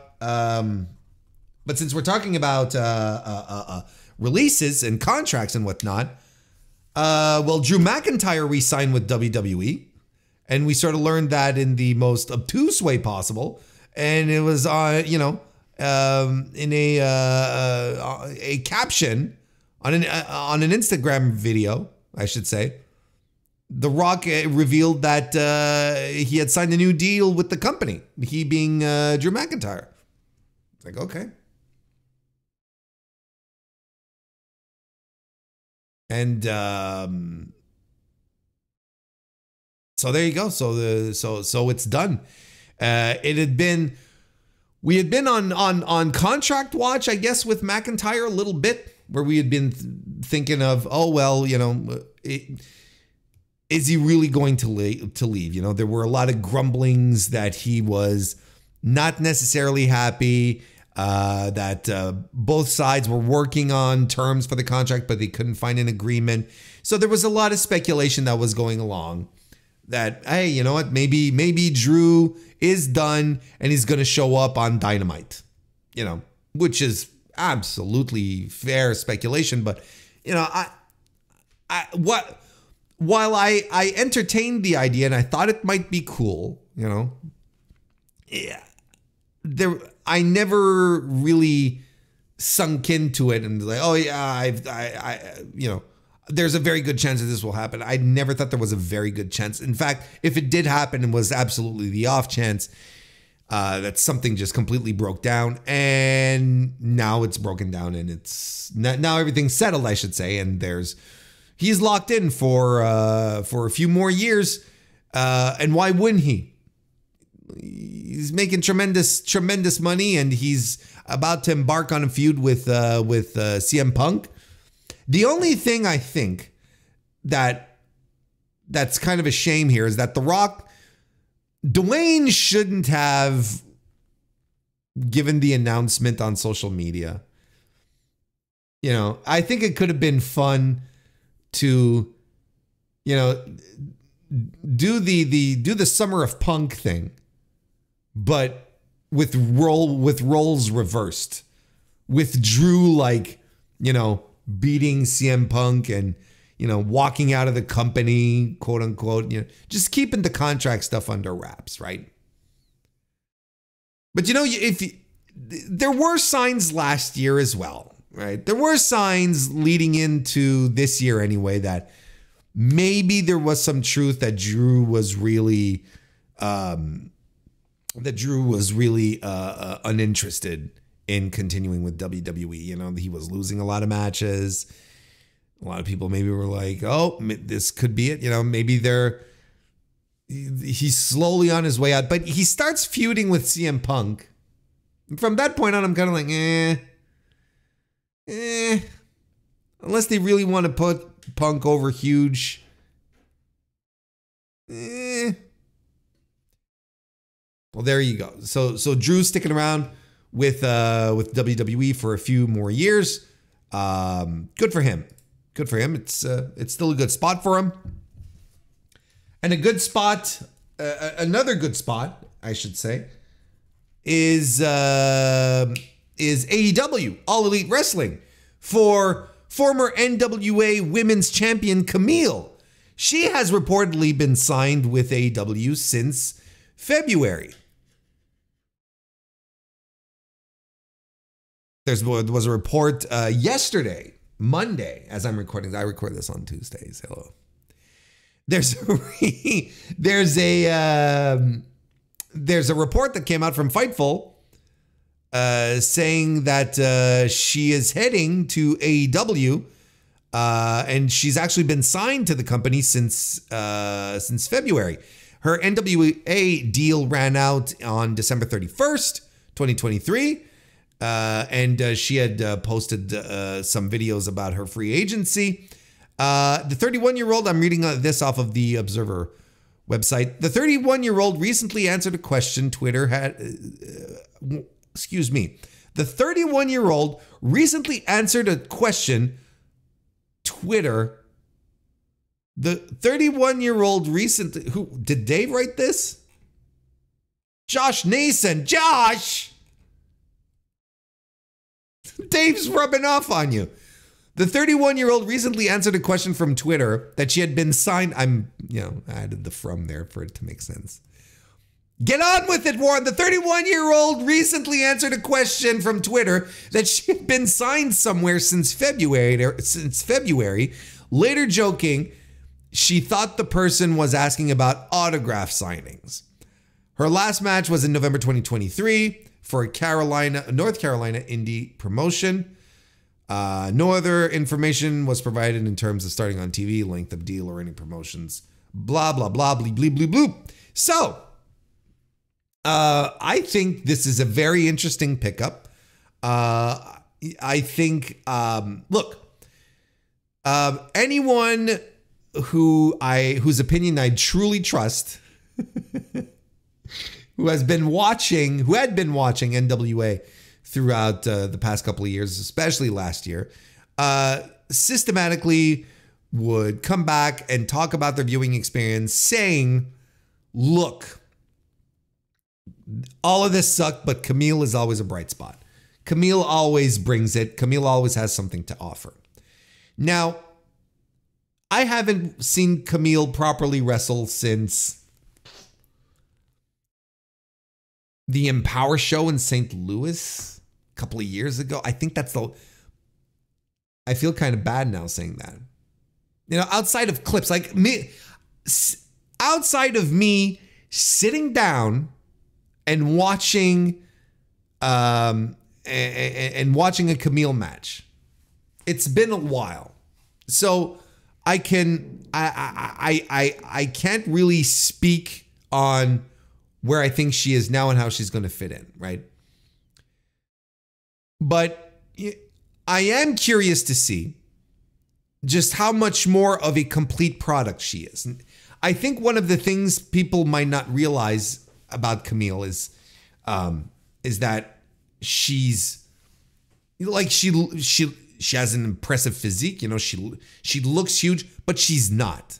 And sometimes I wonder how that's going to translate on television, you know, in a produced environment like AEW, when, you know, of course, many of the women wrestling in AEW are not particularly tall either. They're not, you know, they're mostly, they're all under, like, mostly under 5'8", 5'9", 5'8", and lower. That's mostly where we're at.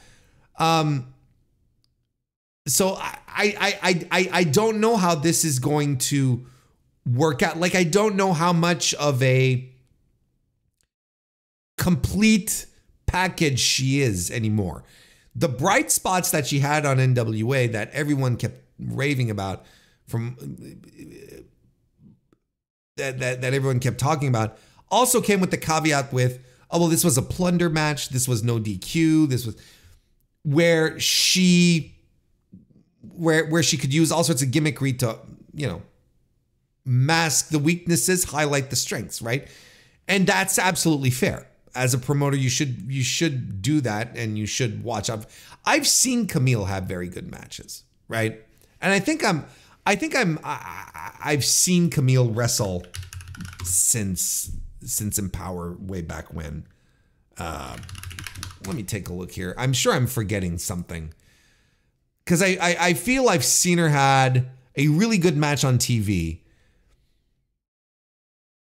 Was it last year or was it in 2022?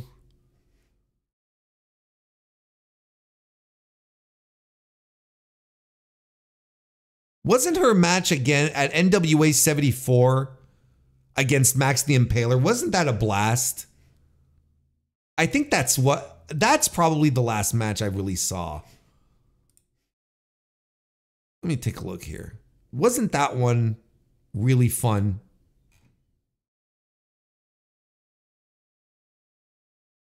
The cage match rated it really high. That's probably the one I'm thinking of.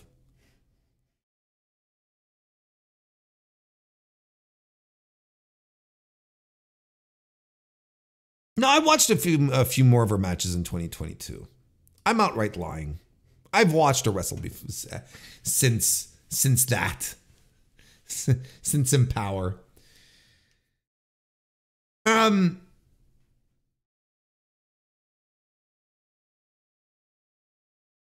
So she's a bright spot. Ultimately, the point is this, is that she's a bright spot. She's someone who can work. That is unquestionable. She's got a good presence. How good is she? And she's a bright spot in the NWA. The bar is already in the dirt. Maybe it doesn't take much to be a bright spot on a fucking NWA show. You know what I'm talking about? You know what I mean? You know what I'm saying?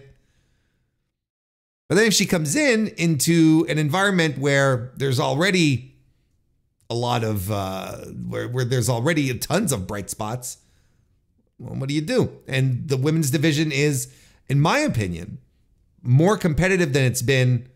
I don't even think it's just my opinion. I think it's a fact. I think it's irrefutable. The women's division is more competitive now than it's ever been in AEW. Like ever. Between Mercedes and Willow, a clear fan favorite, right? On top of that, Willow Nightingale. You've got Toni Storm. You have Jamie Hayter's hanging around. You know, it's just out of reach for now, but she'll be back soon. Don't underestimate Chris Statlander. AEW fans, they love Chris Statlander.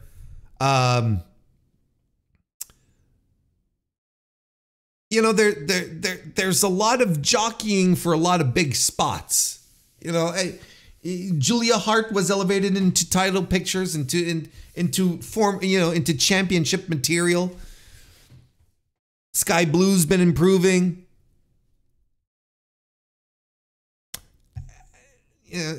Serena Deeb, well, you know, everyone talks about Serena Deeb. Let's see what happens with this Tony Storm gimmick, this little rivalry they've got going. You know, Mariah May.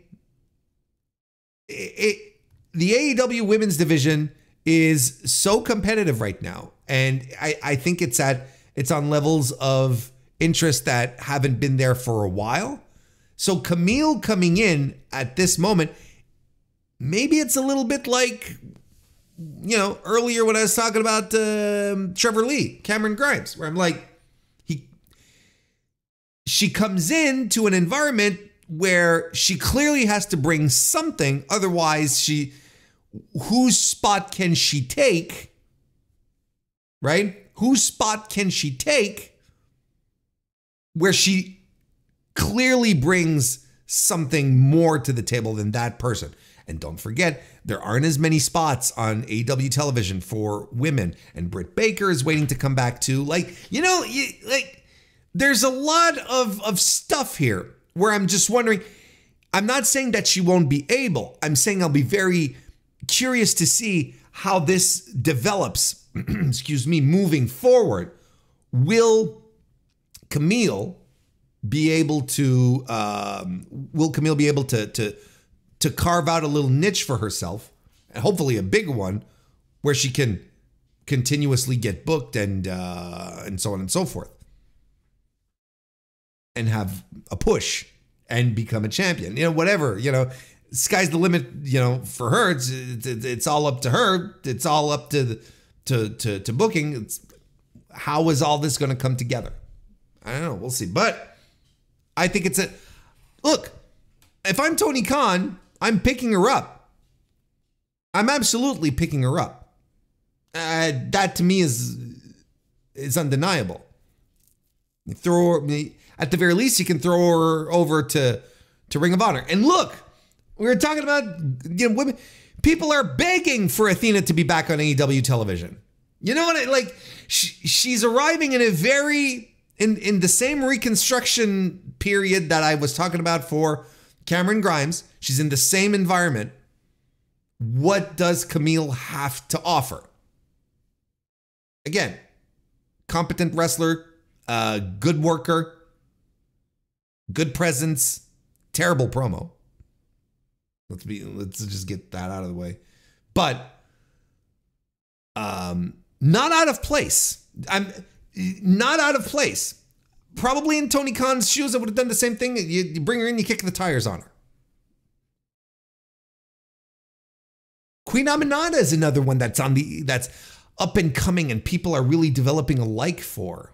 You know, like, you see, and the spots are so much more limited for the women. So, Kamille will be showing up in AEW soon. And, you know, since we're talking about AEW,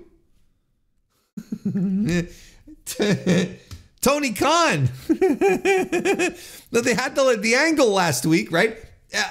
I'm not gonna reiterate my opinions on the my entire thoughts on the angle on Tony Khan eating a Meltzer driver, a TK driver, or whatever the fuck they call it now, an EVP driver, whatever.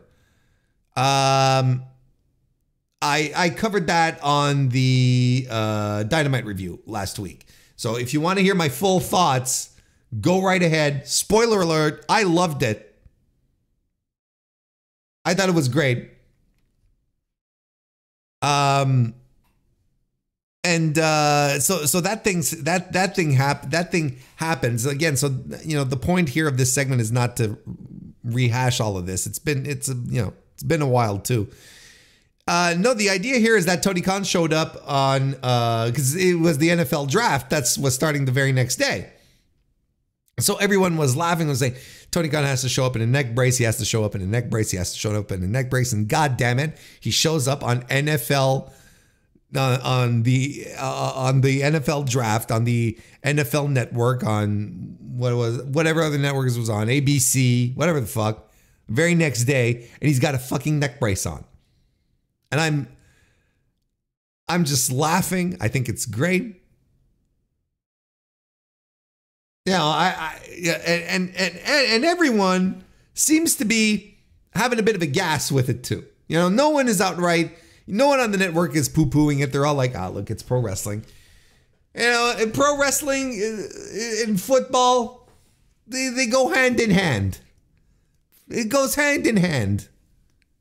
You know, you have the other guys creating custom belts for your NFL team.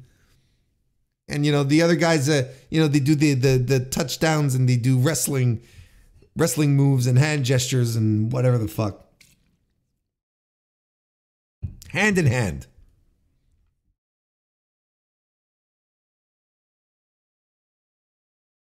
And he shows up. He has like a little, I don't know, it's not an interview, but a little TV time, a little one-on-one time, a little just me, you know, like all the owners or whatever. I don't know how the draft works. You know, I remember when last time I watched a draft, okay, they were still doing this on rotary phones. Okay, so I don't know how any of this shit works anymore. So, so he's on TV, he's on the NFL network, and he's being interviewed by these two guys, which I'm sure you're screaming at me right now, saying it's this guy and that guy, Warren. You should not know, but I don't know who they are. And they talk about the neck brace and then, you know, in AEW, and then Tony Khan proceeds to say, quote, "We're up against a really evil juggernaut. WWE is our competitor. That's who we're facing. AEW is like the Pepsi of pro wrestling. WWE is like the Harvey Weinstein of pro wrestling." That's his quote. We're the Pepsi of pro wrestling, and they are, and you're fully expecting them to say they're the Coca-Cola, or, you know, they're the, you know, the pure unfiltered water, right, of pro wrestling. But no, he just jumps off ship. WWE is like the Harvey Weinstein.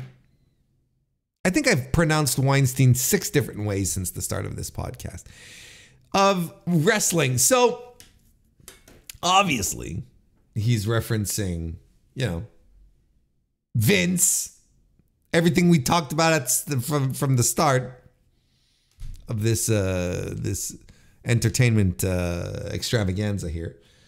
And boy, did that ruffle some feathers. The whole thing ruffled some feathers, right? Like the angle in and about itself. It's a stupid ass pro wrestling angle, and it's great. It's tremendous. And I wasn't expecting it. Nobody was expecting that. And that's fine. And anyway, you know, the usual weirdos are all out there saying it sucks. And a lot of these weirdos were involved in you know, authority figure angles in the past. You know, Jim Cornette was an authority figure in Ring of Honor. They all did this shit.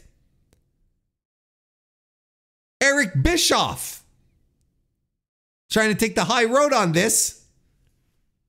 Not only, look, never forget that Eric Bischoff booked himself into the NWO so that he could hang with the cool guys. He didn't want to be sharing the commentary table with some squares like Tony Schiavone and Larry Zbyszko. He wanted to be one of the boys. He wanted to be an NWO, because he was a cool guy. So he'd dye his hair. He'd keep it all black. Got to keep that hair dye. Because he wanted to be a chum. He wanted to be a friend, a pal, one of the boys. That's why it's so funny to me. When he's talking about you got to be a boss, you got to be a leader. This is one of the guy who absolutely, he agreed to pay Kanyon 2 times his salary back then because he wanted Kanyon to like him. ATM Eric. So the tremendous thing is, and then on top of that, not only did he book himself into angles, but Eric Bischoff booked himself into actual pro wrestling matches. There was a bell rung, and he was in that ring for whatever amount of time, actually wrestling. We're not talking like in and out squash matches. No. He would actually do it, want to do it. And here he is saying, this is dumb, whatever the fuck. Sure.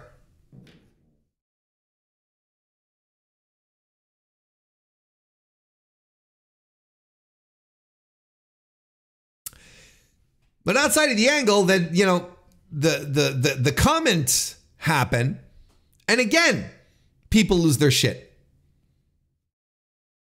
They all lose their mind. Like, and my stance on this, and if you are a longtime listener, you know what my stand is here.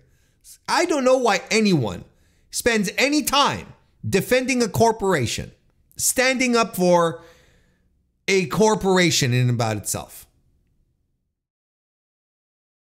WWE is the Harvey Weinstein of pro wrestling. Okay. And besides, it's all jabs across the bow. Not as if Eric Bischoff hasn't done ever done anything classless on his program in regards to the other team, and same for Vince. You know? We reached out to the NFL Network to see if they were upset with the comments made, but they expressed that they didn't mind the comments. Oh, you know who got upset about this? The wrestling bubble nerds like myself. That's all. Those are the only people who could possibly have gotten truly upset about this.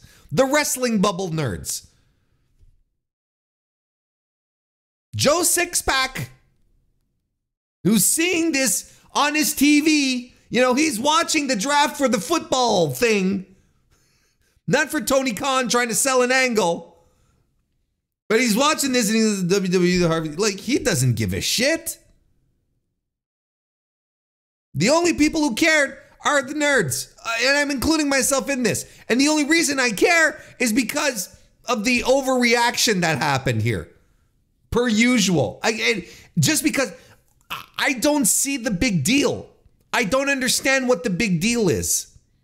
Now, I've had, in fairness, I've had people tell me, Warren, you know, considering that Weinstein is going for a retrial and he might walk, this is very poor timing. And I can only shrug my shoulders like, how is this poor timing? It doesn't change what happened, and it will never change what happened either. Harvey Weinstein in a cultural mindset right now is a villain, and ostensibly like the worst, most disgusting archetype of villain that exists out there, right? Just like Jack the Ripper, you know, Adolf Hitler, you know, like, I'm not comparing them each to each other. The point being is that you have these villain archetypes that you pull out. You say, well, that person this person is as evil as this evil person, right? It would have probably been worse if probably wouldn't have been as worse a comment or a backlash if he had said that WWE is the Emperor Palpatine of pro wrestling. Everyone would have been like, oh, okay, nerd. Nerd. Watch your Star Wars, nerd. But that's not the point he wanted to make. And the point was very clear. And the jab was very clear as well. And I don't know why any of you are standing up for, going, oh, I think it's tasteless in regards to WWE. Who cares? Who cares? Oh, but Warren, it's distasteful for in regards to the wrestlers who are still there. I think it paints them in a bad light. How? How does this comment paint them in a bad light? They all still worked for Vince when he was around. And trust me when I tell you, like we said earlier, this is behavior that has been going on for decades. And there are people who know about this behavior and still continue to collect a paycheck from Vince. So, no, I don't really think that, Tony Khan calling WWE the Harvey Weinstein of professional wrestling reflects bad on the wrestlers under the employ of WWE. I think it reflects bad on the wrestlers of WWE who stuck around knowing that Vince was a fucking weirdo, a predator, a sex pest, and continued to work for him. Despite the fact that they knew this and they heard the stories and they still came in. And if you want to play quid pro quo and say, well, you know what, Tony Khan, you brought in Ric Flair and he's your sponsor. Fair, absolutely fair, which again is why you should never, ever stick up for a company because they will always do stupid bullshit. But I'm compartmentalizing here. I'm putting this in a little box. This issue here, the segment that happened, this call out that Tony Khan did. It's not that bad. Who cares? It didn't even track in actual media. You know who got mad? The nerds. Us. We're the only ones who gave a shit about this because we're the only ones entrenched in this stupid ass wrestling war that exists. All this generated attention for AEW. Generated attention. Got them talking in the media. The actual media. Talking about the neck brace. Talking about the Harvey Weinstein thing. And there weren't editorials. There weren't, 500 words from the New York Times expressing how awful it is. Everyone sees what's going on here. Everyone understands. And it's not belittling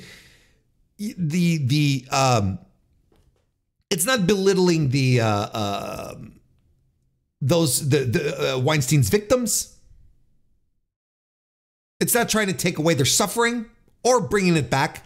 He is a part of the vernacular and culture now. This is just a thing.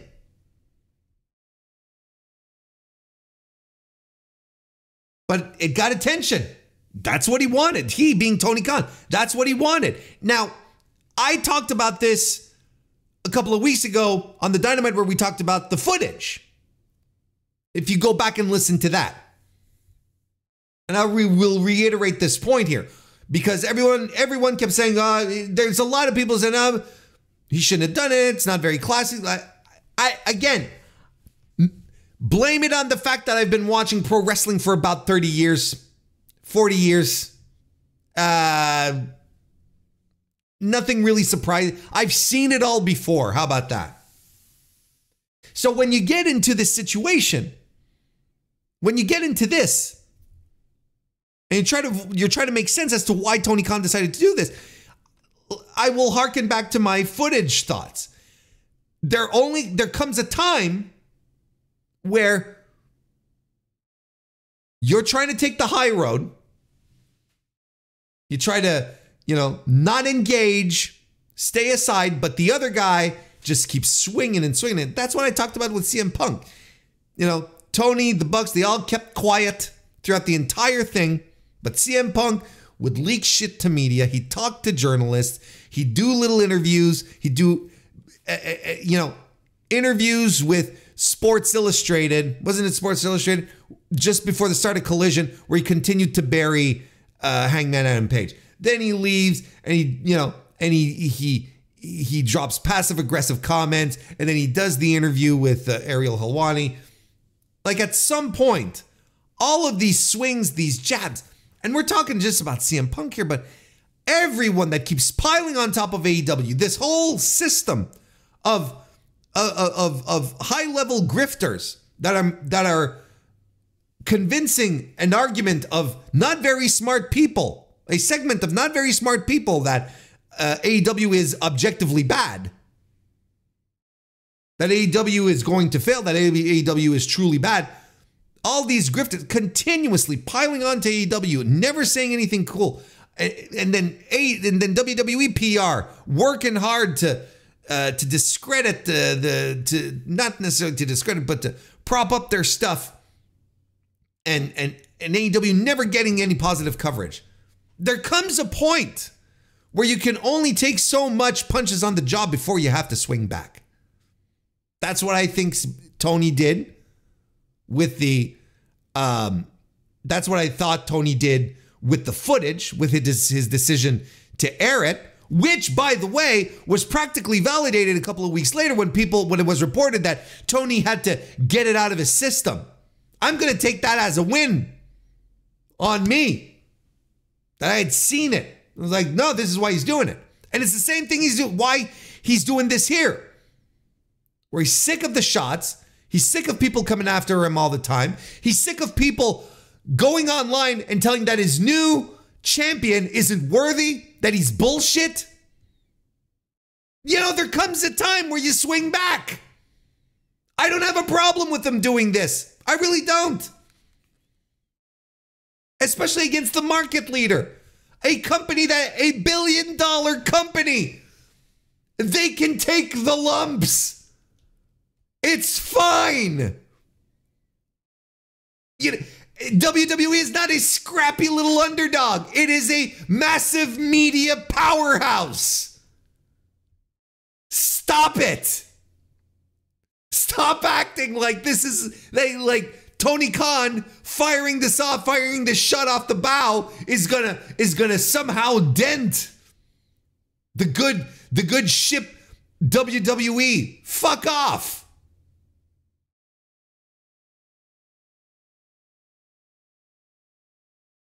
They can take it. And he should be swinging more. AEW should be doing more. They should be on top of this PR game.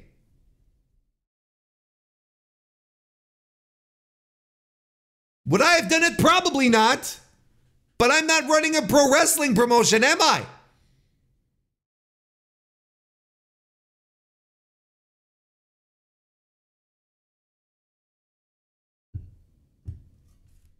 I'm telling you, there comes a point for Tony where he's like, there are so many people coming after me all at once, never giving me any leg room, and firing up this base of lapsed fans who all they want to hear is talk about how great the fucking Attitude Era was and how great the Monday Night Wars were. And then everything else is bullshit. The Young Bucks can't wrestle. Twinkle Toes Omega. All this bullshit. AEW can't do anything right. Why? Because there can only be one game in town. And why do you think these people do this? Because they know they've got nothing else. They got nothing else.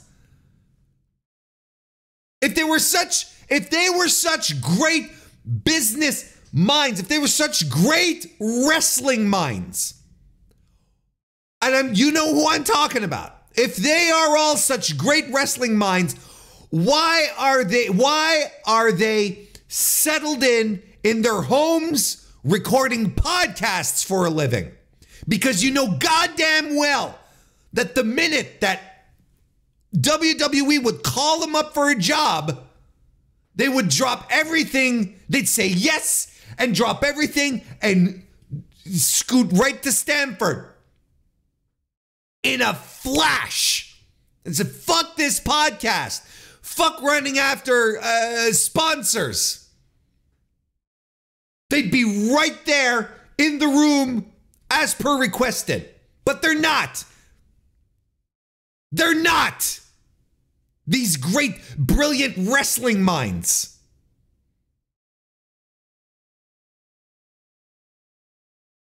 That people put so much stock into.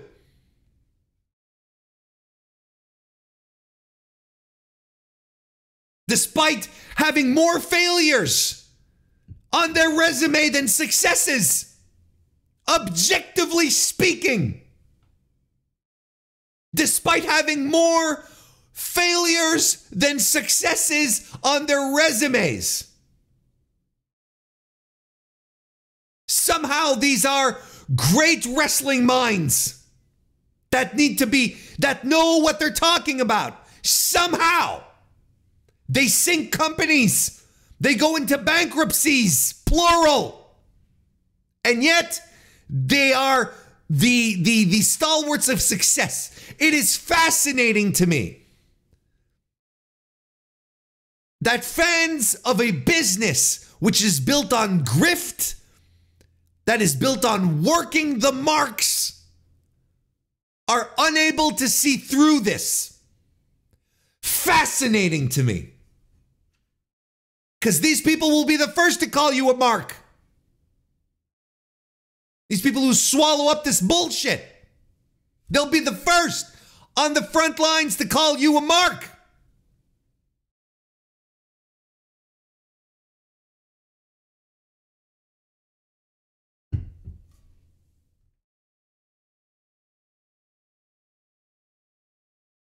Wasn't expecting to get worked up. The old ticker's doing fine. Let's talk about the grizzled young veterans showing up on AEW.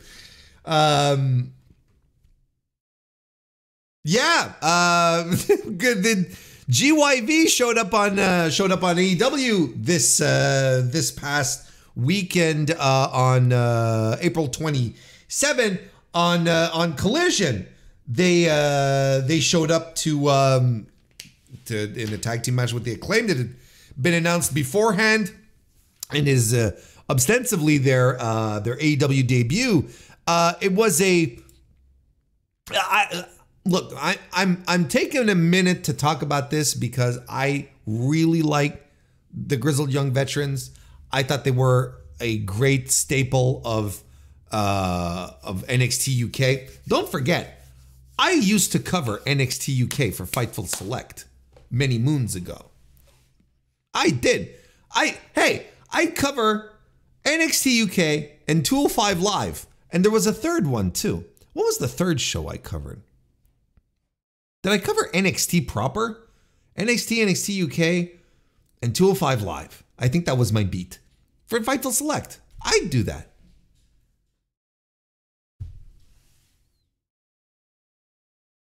So back then, like, they were truly tremendous, right? And I've always liked them. And, it's again another situation where you have WWE not knowing what they have in their hands and how do you not just let these guys go? No, you have to give them this fucking spooky gimmicks that just don't work. It just don't work. Anyway, they had their debut and it was a pretty good showing. I thought they had a really good little match. But they lost in their opening against the Acclaimed. Now, I understand that a lot of people are upset that they lost to the Acclaimed because there's a lot of people who are jumping off of the Acclaimed train. They're getting off at they got off at the last station because of Max Caster, going rogue, I guess. I don't know what you call it exactly. But look, like anyone who wants to listen to reason in this, I have an explanation, a very, very, very simple explanation, and makes perfect sense. For all intents and purposes, as far as we know right now, right? There hasn't been an official announcement, so we don't know. But as it stands right now, Grizzled Young Vets, they have not been signed by WWE. By AEW, excuse me. They haven't been signed to All Elite Wrestling yet. As far as we know, the signatures, I know for a fact that Tony Khan in the past has signed wrestlers, but has waited to give the graphic on a special moment because he wanted to save the graphic for a particular moment in time, whether they're in their hometown or something else happens. But so they could be signed right now, but we got to go with the presumption that they're not signed right now. Why would you have one of your homegrown talent, one of your signed talent, lose to what is ostensibly a couple of outsiders? That doesn't make sense. That's bad booking. Now, if Tony Khan had announced if the GYV had won, and immediately after, you have Tony Schiavone who hits the ring and like, I just got word from Tony Khan that you guys have been offered a contract with All Elite Wrestling, and then you put up the graphic, you do one of these, then you're like, okay, cool. But otherwise, it doesn't make sense. It makes zero sense for the Acclaimed to lose here to a team that's not even on the roster officially, right? I'm excited to see them back on the beat and doing things. I'm excited to see what they're gonna do, because they're opening a wrestling promotion too, right?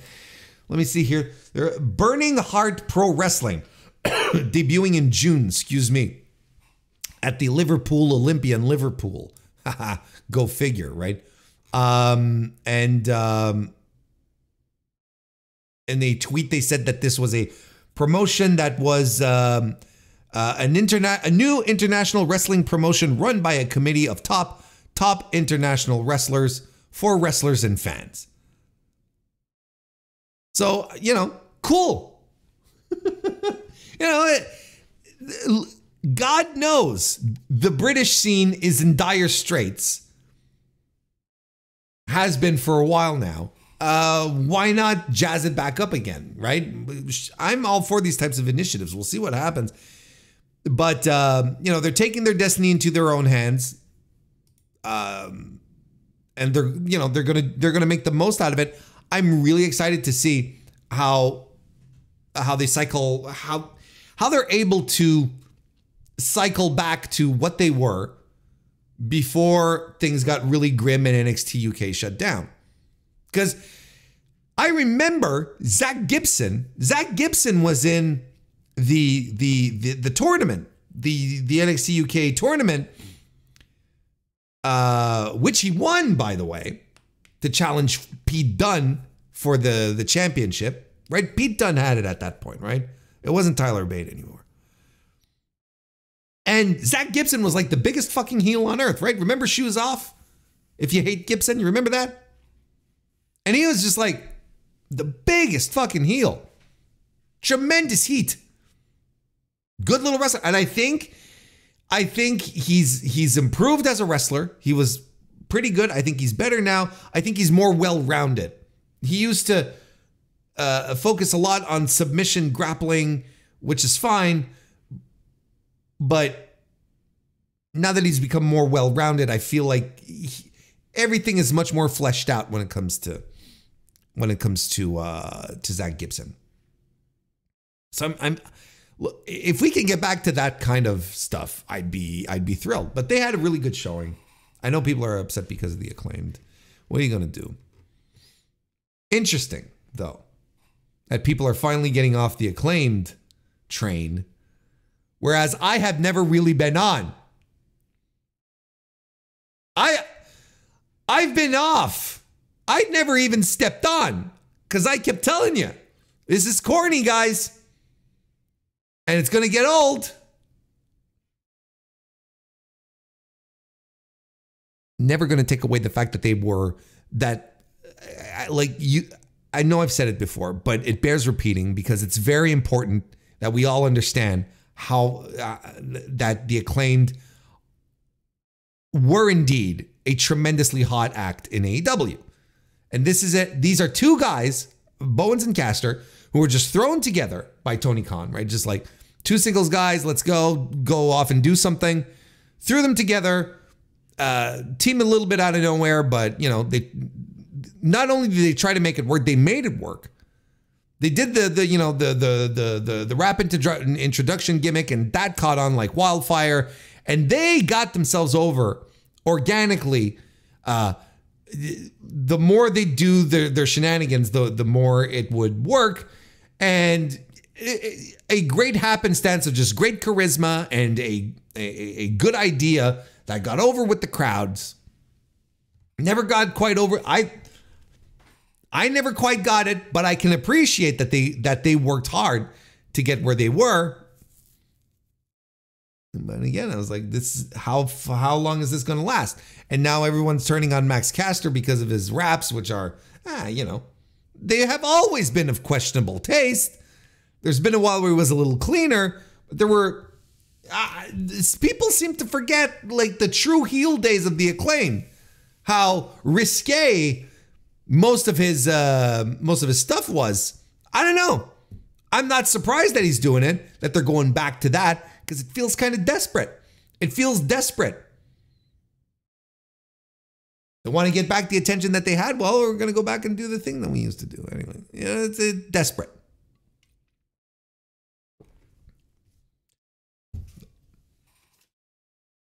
I just want to point out that I was never really on it. Let's go and talk about some wrestling previews. There's a lot of pro wrestling happening next weekend. And I watched a lot of pro wrestling this weekend as well. I got caught up on the Road to Dontaku shows. I don't have my notes with me. I don't have my notes, my written notes, my notebook where I write down everything. That's dumb. What? Let's see here. Was this okay? All right. I'm just trying to find the. Yeah, because I did want to point out. Okay, I mean, I wanted to get my dates straight, because sometimes I struggle with the temporal effects of time on humanity. Because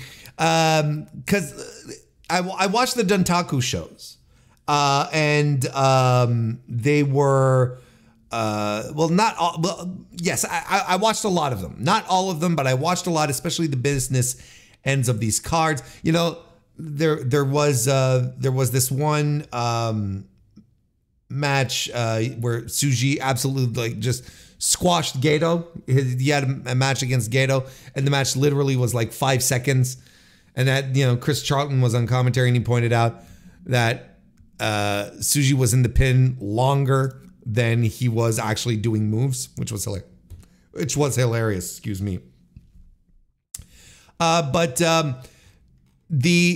it stands right now, the April 27th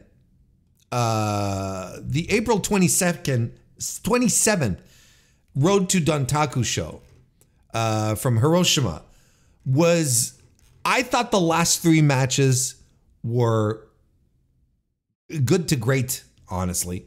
I thought the strong openweight championship between TMDK, who are the current champions, taking on, they defeated El Fantasma and Hikuleo for the belts. I thought it was a good little effort they had going there. That was a lot of fun. Yuya Uemura won the KOPW championship off of Great O'Khan in a wacky stipulation match, which I thought actually worked. Like the first stipulation was it was another, what did they call it? They give it this goofy ass name. It was like a another rural revival match. I don't remember. But you had to stack 4 tires on a cone. So you actually had tires there. They said they were from a Mazda. I don't know why they were so specific. but they were like Mazda tires. And you had to stack the tires on the cones. The first wrestler to stack 4 on one cone won like the first round, right? It was best 2 out of 3. And that was Umera who won that first round, which was, you know, you had some wacky spots. I thought it went on a little too long, but yeah, it was pretty fun. Then it was the first wrestler to eat a whole lemon. So they set up a table, an eating competition, and they each give him a lemon. And you see Umeri tries to peel it, and he's going in his face. And Great O'Khan just chucks right into it. And nom, nom, nom, nom. He's just devouring the whole thing in his mouth. He wins that round. No surprise there. And then the final one is a no DQ tables match. The only way to win is to send a guy through a table. I thought that was a blast. Fun into the audience and whatnot. I thought that was a lot of fun. I think I gave it 3 3/4 stars. See, I don't have my notebook. I can't tell you for sure. And then the 8-man elimination match where LIJ took on the War Dogs and Jake Lee.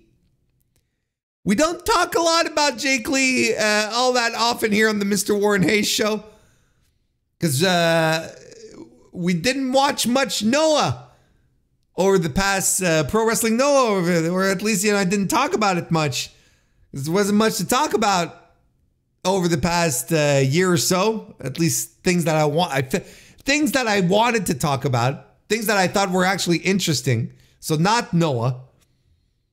Jake Lee was, anyway. Jake Lee's a bit of a snorer. I was shocked when he went. Look, this is what he wants. This is his dream. He wants to be in New Japan. I think he's a goober. And he's with the War Dogs, and he just stands out like a sore. Like he's dressed like a bad anime villain with the monocle and the top hat, you know, miladying the whole way.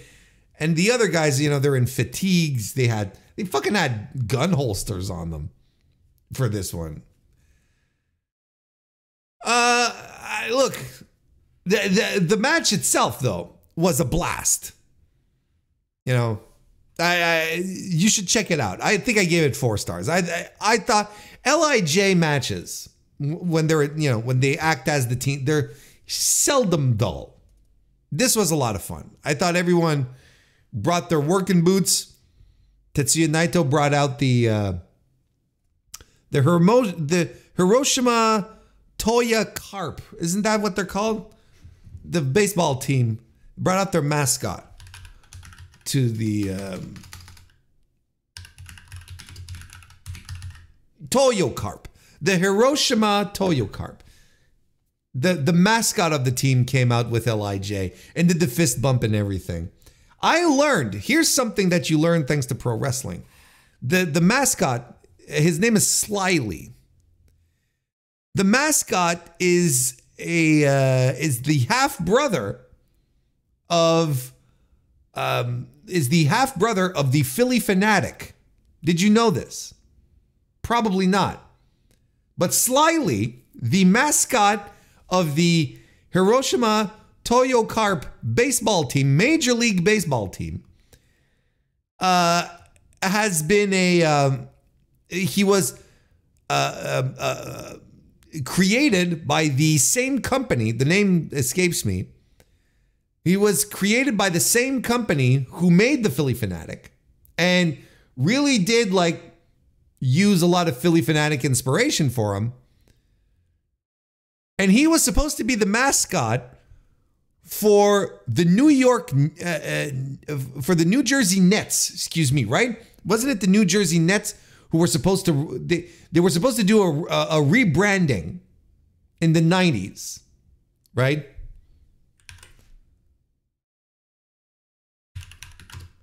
Let me make sure here.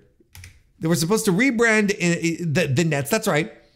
And the Nets were supposed to rebrand the New Jersey Nets to the Swamp Dragons. I did not know this. And this was in the 90s, and this was when I was watching the NBA, and I was not aware of this. And they had like fucking logos and jersey designs. The Swamp Dragons, and Slyly was going to be the Swamp Dragon. But he ended up going to Hiroshima and having a completely different life. Good for Slyly. The New Jersey Swamp Dragons. Now they'd probably be Brooklyn. The Brooklyn Swamp Dragons, I guess. Hey, look, oi. So that was fun, and so was I'm going too far on this. We're going long, folks. I don't know if you've noticed. We're and so that was a lot of fun. I really recommend those 3 matches if you have time to watch those 3. It was a lot of fun. Some good solid pro wrestling. I also really liked Sho versus Doki from the 29th show, right? Isn't it on the 20th? Yes, April 29th. That was tremendous. Dookie is outstanding, and a match that wasn't bogged down by the House of Torture shtick, which was also very nice. We got to do something with Doki if they want to. Look, Doki's a great way to reinvigorate the junior division. I'm really stoked to see how he's going to be booked in Best of Super Juniors. We'll be talking about Best of Super Juniors next week, just on the onset as it's about to get underway, because the brackets have been announced. Should we just mention the brackets real quickly? There's 2 blocks, as it should be for the G1 too. We don't need an entire roster dump. Just give me 2 fucking brackets. Make it feel meaningful. A block is made up for the Super Juniors 31 is made up of El Desperado, Kevin Knight, Bushi, Titan, TJP, Kosei Fujita, Blake Christian, Clark Connors, Yoshinobu Franamano, Frappuccino Machinato, Yoshinobu Kanemaru, and Hayata coming in from outside there. So that's the A block there. And for B block, we've got Kushida, Hiromu Takahashi, Doki, Francesco Akira, Robbie Eagles, Taiji Ishimori, Drilla Maloney, Sho, Dragon Dia from Dragon Date, coming in as a replacement for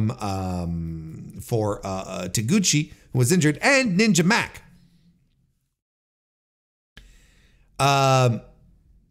B block kind of has some of my favorite juniors in there. You got Hiromu, you got Doki, you got Akira, you got Eagles. I've been told that this Dragon Dia kid is tremendous.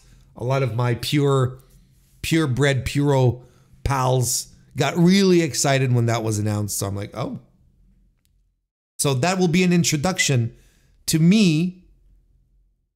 That will be for me, this will be an introduction to Dragon Dia. A block, I don't want to do analysis. Not this week. But Despe and Block A, Titan, TJP. I think Fujita is going to be a sleeper on this one. I think he's going to be one of these guys that's going to have something to prove. Blake Christian, it depends what kind of day he's having, I guess. And Hayata is Hayata, and he's, anyway, we'll get into that more next week. But they did announce the brackets, and the tournament's starting up like in the week after Dontaku, right after this week. I watched some CMLL. I got around to watching the Friday show.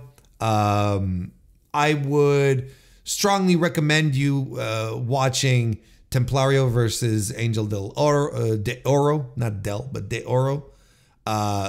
Really strong match, great stuff. I thought it would. I expected it to be great, and it was. And the main event The main event was the end of the Universal Championship tournament, which saw Mascara Dorada, Titan, and Magnus squaring off one against each other.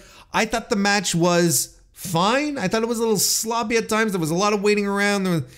Didn't carry me away, especially in a match that was clearly designed to be Mascara Dorada's big moment, right? Because look, he won the championship, but it's not like it's not, they give them a belt and so on and so forth, but it's not defended, right? They could be giving him a trophy and it'd be the same thing. The Universal Championship is basically, it's like winning the New Japan Cup. You just get a nice prize at the end.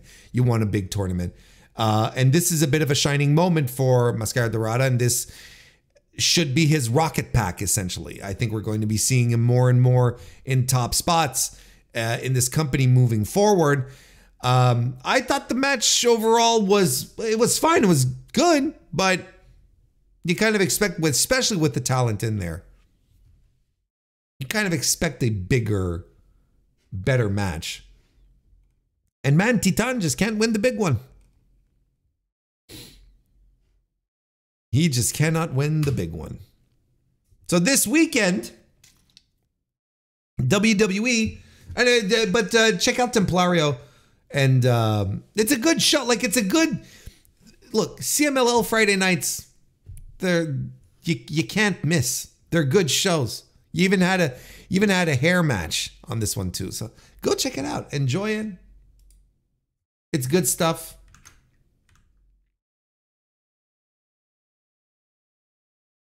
This weekend, Backlash is going, WWE is going to France, in Backlash France. Backlash France. Oui, c'est le preview que l'on va faire à l'instant de WWE Backlash France. Le preview. Shout out to, the thing is that, I do know people in the French community and they listen to the show, and I love you so much. And je vous aime, les amis. I'm only being stupid here. But yes, where are we? Where's this happening? Why are my notes so fucking incomplete today? Am I a complete and utter mess?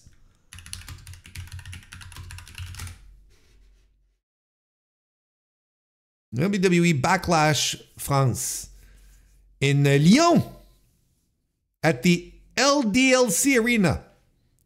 LDLC Arena. Okay, I'll stop now. I promise I'm done. And it's happening May 4th. May the 4th be with you. And this is the WWE went to France last year, and they got the French got Baron Corbin over, and now they're not booking Baron Corbin on this show. Who have they got booked? Well, I'm glad you asked. Cody Rhodes versus AJ Styles for the undisputed WWE Championship. I am mind-boggled that this is the first time. This is a first-time match. I'm completely floored. And quite frankly, I'm kind of looking forward to this. I don't know how far these guys are ready or capable or allowed to go. Watching AJ Styles at WrestleMania this year, making the most out of his time with LA Knight, who is a mid wrestler. Don't let anyone tell you opposite. And just shining and coming, you're like, okay, AJ's still capable of great things. And Cody he's hungry as hell. And this is the kind of thing that, he loves. If these guys have even the slightest amount of chemistry, this match has the potential to rock. Unless WWE gets too much in its own way. But there hasn't been any convoluted storylines. Like, there hasn't been any much nonsense regarding Cody and AJ Styles here. It was, they made they had LA Knight and AJ Styles fight again for the #1 contendership. And then it was a tournament, right? And then Styles defeated LA Knight. And you know, that's basically it. So it's just a straight up match without, you know, the fucking bloodline breathing down your neck. And I think that'll be very refreshing. I think that'll be refreshing for someone like me who never really cared about the bloodline angle, that thought it was, you know, a distraction more than anything else. And it'll probably be very refreshing for WWE fans as well to be like, hey, we're having a main event here where I'm not waiting for Solo Sikoa to come, you know, thumb someone up the ass or you know, fucking Jey Uso or Jimmy Uso, whichever Uso was aligned at the time to come in and throw super kicks. You know, it'll just be a wrestling match. And I know WWE fans hate it, but maybe they'll like this wrestling match. I'm into it. And the French are going to... Look, the French crowd is going to eat everything up here. They are going to be so on fire for this. I even had... You know, I'm talking about my friends in the French community over across the Atlantic. I've even had some of them tell me that there's rivalries like within the community as to who you should cheer for, because if you don't cheer for them, they won't come back. You know, there's they're pissed off at each other already. You know, they're already mad at each other, and they haven't God damn, bravo pro wrestling. Anyway, Cody will retain. I don't think that's in question. But I'm actually looking forward to this. Can't say I'm looking forward to Damian Priest versus Jey Uso for the World Heavyweight Championship, aka the consolation prize. This stinks. I don't know.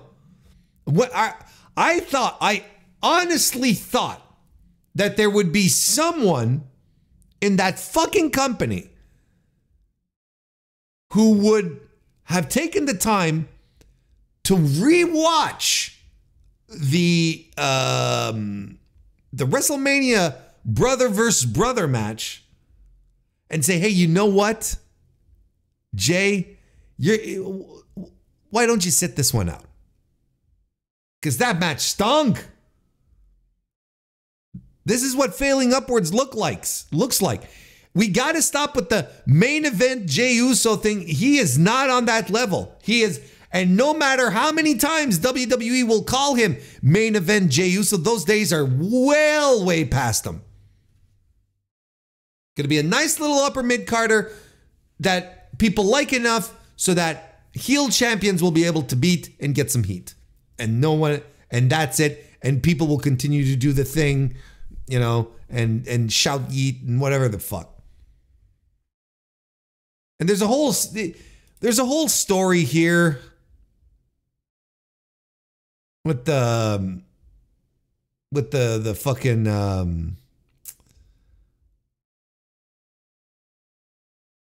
there's a whole thing here with the Judgment Day too. It's, I don't know, look, we had talked about this last year.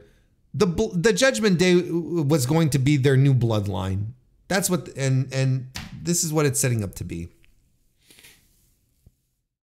Why would Finn Balor leave the company? He re-signed too. I didn't mention him in the signings. Shit. Finn Balor re-signed with the company. Why wouldn't he? Anyway, Damian Priest retains again. Like he's not losing. Damian Priest is not losing his title on the first defense. What are we doing here? Bayley will defend the WWE Women's Champion in a triple threat versus Naomi and Tiffany Stratton. This has the potential to be a train wreck. And you know, I'll tell you why. And I want to remind everyone how much of a Bayley fan I am. I've always been big on Bayley. I always thought she had something. I always bemoaned her handling on main roster. The Bayley, this is your life segment. All that shit killed what is it all killed the heat that she had coming out from NXT, where she was effectively the female John Cena. She could do no wrong. And she was so fucking over. Now she's injured. She's broken. She's injured. Her knees are shit. This is not, take over Brooklyn. It's Bayley. I'm a hugger, Bayley. This isn't it anymore. She's busted up. She's broken. She can't go like she used to. That's fine. I don't have an issue with that. But we have to stop pretending like she can operate on this high level. She can't anymore. And she's in the ring with Naomi, who is the most 50-50 pro wrestler in the fucking world.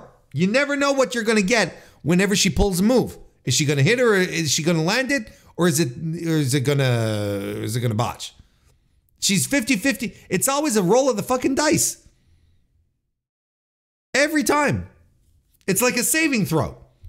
It's like you're in Baldur's Gate and you've got saving throws nonstop. So it all depends. It all depends how goofy and cute Naomi wants to be with her offense. If she stays grounded, she'll be fine. But the goofier she gets, the riskier this turns into. And Tiffany Stratton, who again is a wrestler I like a lot, and I think has a lot of upside. I am glad they made the call to bring her up to main roster before the draft. Makes her feel special. As opposed to these J-Brones, you know what I mean. They're not really J-Brones, but being brought up in the draft, Tiffany Stratton being brought up before the draft makes her feel a little more special. It's like, oh no, we can't wait for the draft to bring this one up. And by the way, the fucking WWE draft, does anyone, look, no disrespect to anyone who does mock drafts and who sits down and plots out this thing. No disrespect to you, but I gotta ask. I really, really, really, really, really gotta ask. Who can legitimately, possibly care anymore? And this is not the first time I say this, but I'm back saying it again, particularly after this year when most of the draft picks stayed on the same fucking show they were on. There's essentially no movement that happened. Like, who cares? Who could possibly? I don't think anyone in WWE got the memo that in the draft you're supposed to, shift people around. I don't think that memo was delivered.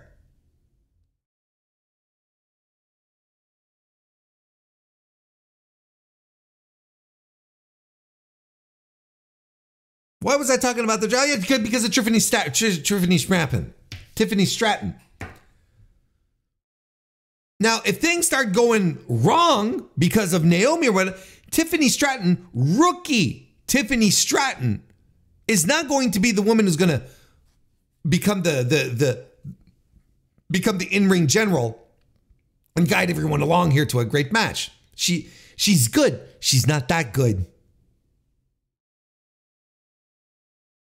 This has the potential. I mark my words. It has the potential to be a disaster.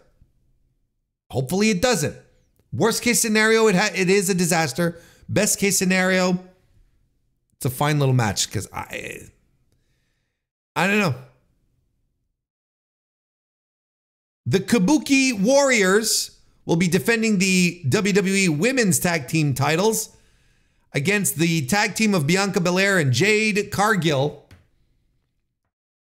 Continuing to look, finally someone went like, look, we got to get Jade out there. We're paying her a massive salary. We got to get her on these cards. And they're putting her in a tag team with Bianca so they can enhance the strengths, mask the weaknesses.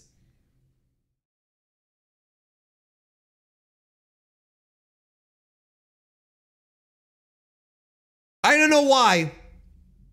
I mean, look, honest to God, Bianca and Jade are probably going to win, right? They're probably going to win.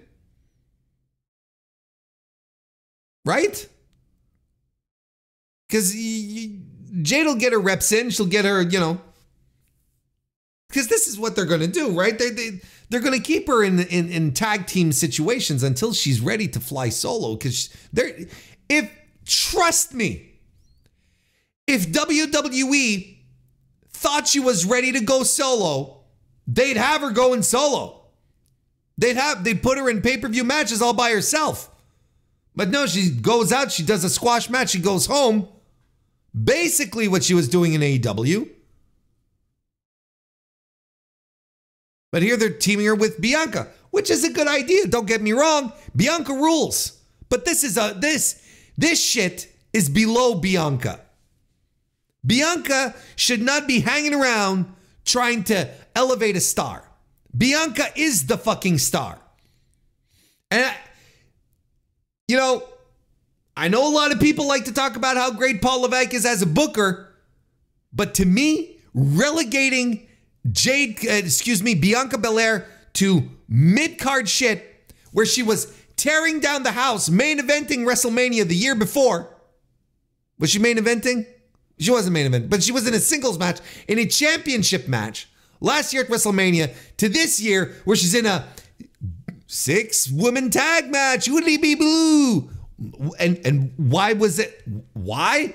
It's designed to put Jade on the card and to protect Jade at the same time.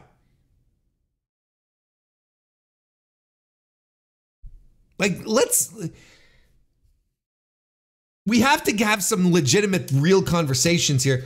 Bianca should be the top star of the company, particularly now that Roman is gone. There's no reason she shouldn't be at the top there with Cody, doing media with Cody Rhodes, side by side. What a fucking duo that is for your pressers, for your media, for Good Morning America. Send them to the fucking the Nickelodeon Kids' Choice Awards. All of that bullshit. They're tremendous. Now, look. This is how this match is going to be designed. Exactly, it's going to happen exactly like I had called it for WrestleMania 40, by the way. Jade is going to wait on the apron for her hot tag as Kairi and Asuka do all the work. Bianca does all the bumps, and Jade is going to tag in with the hot tag, and she's going to clean house, and she might have a nifty little double team moment with Bianca, and they're going to win the titles. And Bianca and Jade's going to do it with the Jaded. And that's how it's going to go. And she's going to have the exact same presentation, continue to have the exact same presentation that she had in AEW. And people are going to say, oh my God, this is brilliant. Look at how she's presented here. There's more cameras, I guess. I don't know.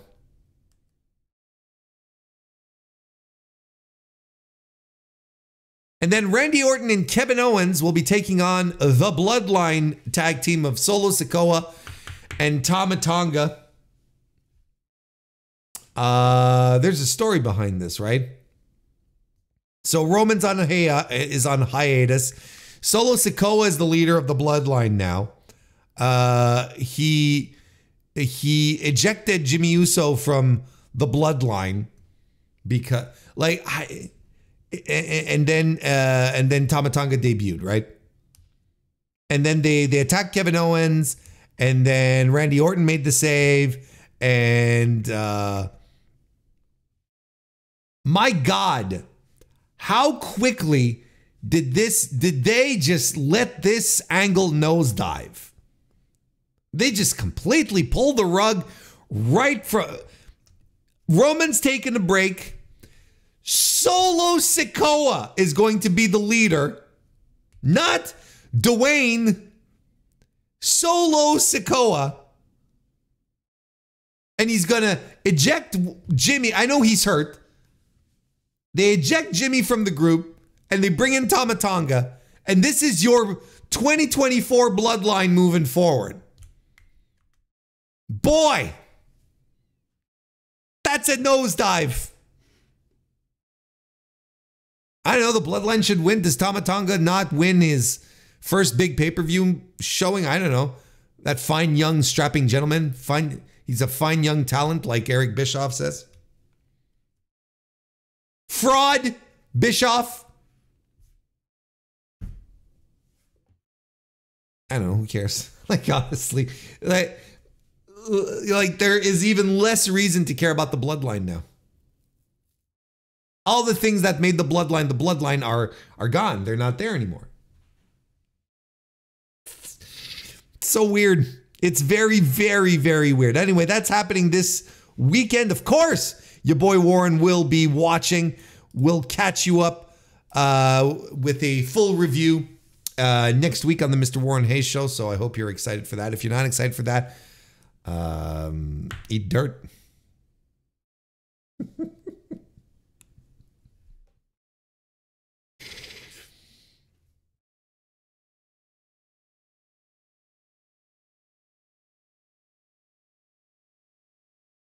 But that's not all the wrestling that's happening this weekend. New Japan Pro Wrestling is coming around the mountain with Wrestling Dontaku. It'll come out of my mouth. 2024. 2 nights happening at the Fukuoka Convention Center in Fukuoka, Japan.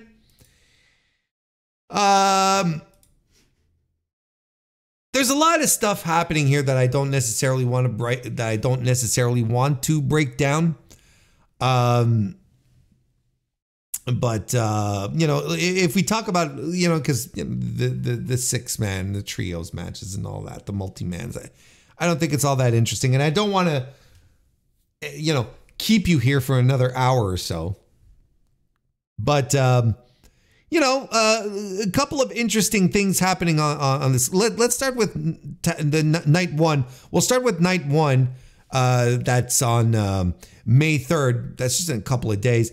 The main event is going to be Nick Nemeth defending the IWGP Global Heavyweight title against Hiroshi Tanahashi. Now, they have been putting this off for a while now. This was supposed to happen, I believe, at the New Beginning show, right? Wasn't this supposed to happen like in February? And then Tanahashi got hurt in the lead up. And they've just been dodging putting Nemeth into a tag team situation because he wants to fight Hiroshi Tanahashi. You know, I'm pretty sure, speculation, but I'm pretty sure that Nick Nemeth signed his contract with a clause saying that I have to fight Hiroshi Tanahashi. Because he hasn't been defending the title. He hasn't really been showing up on New Japan shows except for Windy City Riot, where he had a non-title match against Tomohiro Ishii, which you can understand makes sense. That they'd make it non-title because they want to make sure that Tanahashi gets a crack at the champion. That's always the thing. So they've been on this for a couple of days, for a couple of months at this point, not really moving. You know, Nemeth wanted to fight Tanahashi. You know, a lot of these wrestlers just want to fight Hiroshi Tanahashi, and I get it, you know. He's a legend. He's a legend. He's the guy. He's been the guy for a while. But now he really is a shattered version of himself. He's, you know, it's happened. We keep talking about it, but this is not, you know, not even first gear Hiroshi Tanahashi. We're on fumes at this point. It'll be interesting to see what Nemeth does here. If he's able to adapt to all of this. This will probably go very, very well. I don't think it's going to be a great match by any sense of by any means. But the big question is, what do they do with the title? Because the big gripe right now, the big thing, the big point of discussion, the big ballyhoo is that until very recently, you know, there's lots of titles in New Japan are being saddled onto foreigners, onto non-New Japan pro wrestlers.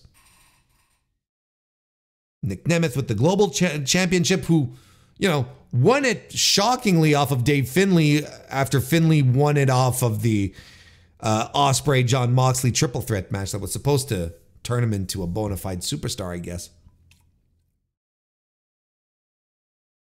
And then you had Matt Riddle recently, who had the TV title, and then John Moxley wins the IWGP Heavyweight Championship. You know, there's a lot of talk that's like, look, you're putting these belts on wrestlers who don't even show up, who don't even come to do the tours. John Moxley wasn't on the Dontaku tour. I'll be honest, I was a little surprised because he's done tours before.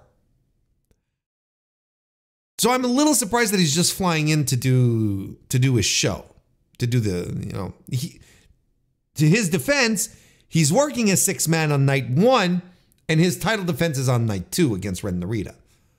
But nonetheless, he didn't show up for any of the tour. Neither did Nick Nemeth. In fact, I don't even think Nick Nemeth has been back in Japan since winning the title. Right? He won the title in February at the New Beginning show on the first night. Then on the second night, he stuck around because he was there. Did a tag team match with Taguchi against the War Dogs. And he has not been back in Japan since. So I can understand the gripes. I completely understand the gripes. And I completely understand why, well, we'll get to that when we talk about John Moxley and, you know, the AEW poaching talent sentiment. You know, we'll get to that in a second. Poaching's a strong word. Taking talent. New Japan being a feeder system. So I don't know.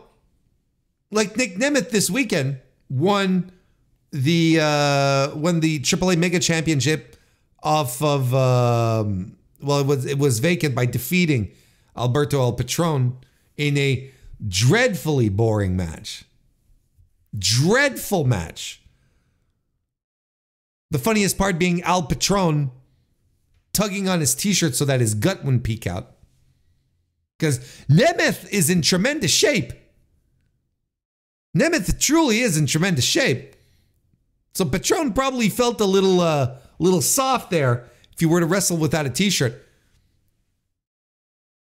Probably felt a little insecure.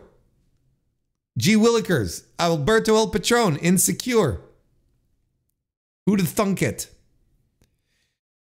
So he being Nemeth, he's got this title on top of that, right? And it's a AAA title. AAA doesn't, you know, AAA and CMLL, you know, it's oil and water. CMLL has a great working relationship with New Japan. Nick Nemeth is not showing up this weekend with his AAA title, right?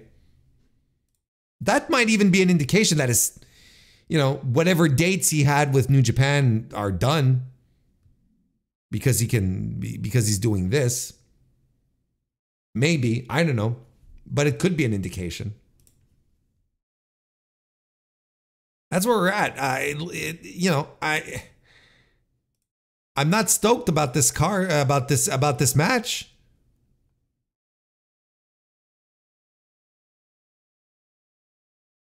Do I want Hiroshi Tanahashi to be a champion? No. Like, it's a rock and a hard place kind of situation. There's, I don't know. Should I predict something? Okay, Nemeth retains. How about that? Let's continue the discourse, if anything. Dave Finlay will be taking on Yota Tsuji in a special singles match.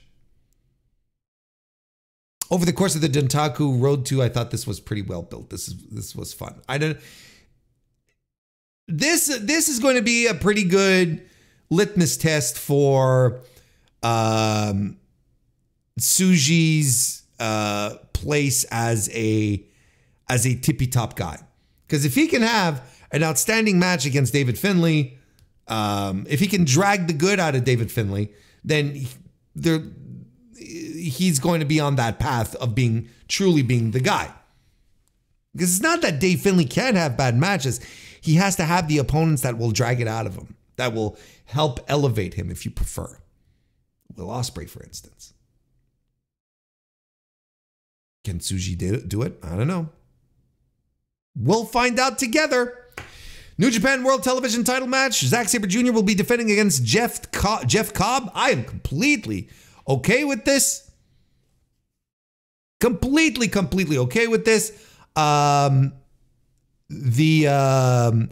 matches, the two matches that Zack and Jeff had for the title were tremendous. There was the first one, which went to time, and then the other one that Zack retained like at the very last minute. And what tremendous two matches those are. And Zack, if Zack drops the title to Jeff Cobb, I won't be angry at all. In fact, I think it would be good for Jeff Cobb. First singles, is it his first singles title in New Japan? Is his first singles title? No, he was never champion over in 2000 for a short time. Not for like less than a month, but he was never openweight champion. But it would be his first singles title in New Japan since 2019, which is significant nonetheless. And this is a guy who just has been a great worker for this company, reliable, does whatever you need him to do. And we all kind of know that Zack was given the title back at Windy City Riot because New Japan was fucking done with Matt Riddle, and they said, okay, brother, hit the bricks. We're done with you. And they put the title on Zack Sabre Jr. because that was the fight, and he's a safe candidate to wear the title as well. Whereas everything was pointing to Zack Sabre Jr. being earmarked for a world championship run. He had been talking about it in his promos himself. They had him drop the title. He said it, he said it himself. I had to do a little, I have my eyes on a world championship, but I had to make a little turn here for this little lady here, whatever he said exactly.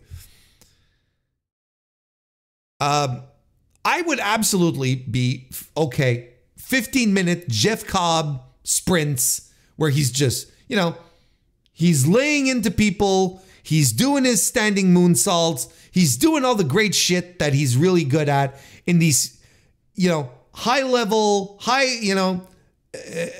energy 15-minute matches. I can buy Jeff Cobb in that spot. I think it would be fun. It would add a little flavor to the title as well, because Jeff Cobb is a big, massive man. So not only do you have to beat him quickly, but you have to beat this massive mountain of a man that is Jeff Cobb. So there you go. And then you have, you know, the rest, you know, I guess the 6-man tag match where you have El Desperado, Shota Umino, and Jon Moxley taking on Yoshinobu Kanemaru, Evil, and Ren Narita of House of Torture. Moxley surrounded by his retinue of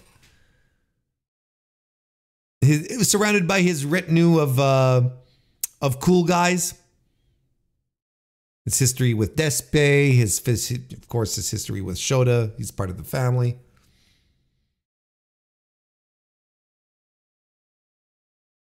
So I'll leave it at that for now. I mean, you know, it's your it's your standard stuff, which also serves to set up some matches for the night after, like that 6-man will, like the 6-man between Bishamon and Tiger Mask versus the Bullet Club trio of Chase Owens, Kenta, and Taiji Ishimori, because Bishamon will be defending the titles for some fucking reason the next night against Chase Owens and Kenta again. I don't understand. You got another LIJ versus Bullet Club match to set up. To continue setting up Shingo versus Gabe Kidd. Let's talk about night 2 then. Yeah, like I said, there's not much here to glean over when it comes to the undercard. But the business end of night 2 has Jon Moxley taking on Ren Narita in the main event for the IWGP World Heavyweight title.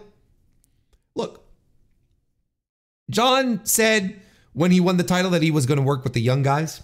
He's living up to his promise. He's given Ren Narita, ostensibly, the least interesting of the Reiwa 3 plus Uemura. Ostensibly the less interesting of the 3, of the group, of the 4.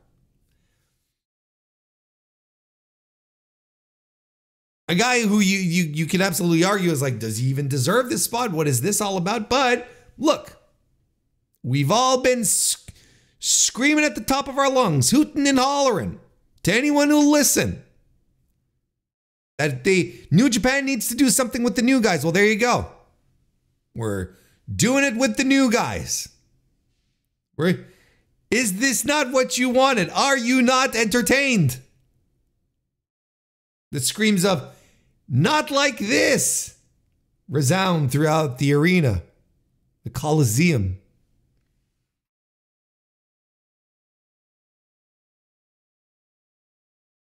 Mox and Narita should be, I don't know. The one thing, this is what I'm anticipating, and is just bullshit shenanigans from the House of Torture. Because as it stands, I'm just looking over the rest of the card. Oh no, they do have a match, which I feel they'll probably win.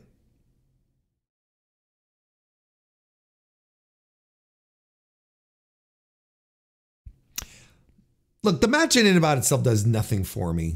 And I can understand, I understand the gripes from a lot of people saying, you know, that the way that the IWGP Heavyweight Championship is being handled right now is not great. And I agree, considering the rich history of the previous title of the IWGP Heavyweight Championship, which was regarded in which was highly regarded, truly a prestigious title. You don't feel this here. You know, I understand that I completely understand the mentality, the North American mentality of, hey, let's have the champion come out and challenge a dude to a match on TV. I get that. And for North Americans, are like, okay, cool. Jon Moxley, Hobbs for the title, let's go. But I understand that for Apero fans, that doesn't make any sense. You don't do that. It's not something that happens. You don't just put a title defense on TV. If a guy who just like comes in and says, "Yeah, I'll challenge you," you build to it. You create something out of it. That's how it works in Japan still. So I can understand that a lot of people were upset when that happened. Just like people are upset to the idea that New Japan has kind of become a feeder for AEW. just feeding them talent that, you know, AEW opens up their pockets and takes them away from the company. You know, of course, you know, we think about Will Ospreay, we think about Kazuchika Okada, but don't forget Jay White was also a part of this. Don't forget this entire company, AEW, was possible because their major gaijin wrestlers from New Japan all decided to come to North America to found their own company. Don't forget that. So I can understand that we're at a point right now, and especially that this is supposed to be a partnership, that a lot of people are upset. I understand the sentiment completely, that they're upset. I think even the president of Bushiroad said, didn't he address it directly and say, yeah, you know, it's not a great look that we come across as a feeder system for AEW. Because that's what I'm sorry to say, that's what it kind of looks like. Katsuyori Shibata, I know New Japan didn't know what to do with them, but nonetheless, we're talking about perception here, right?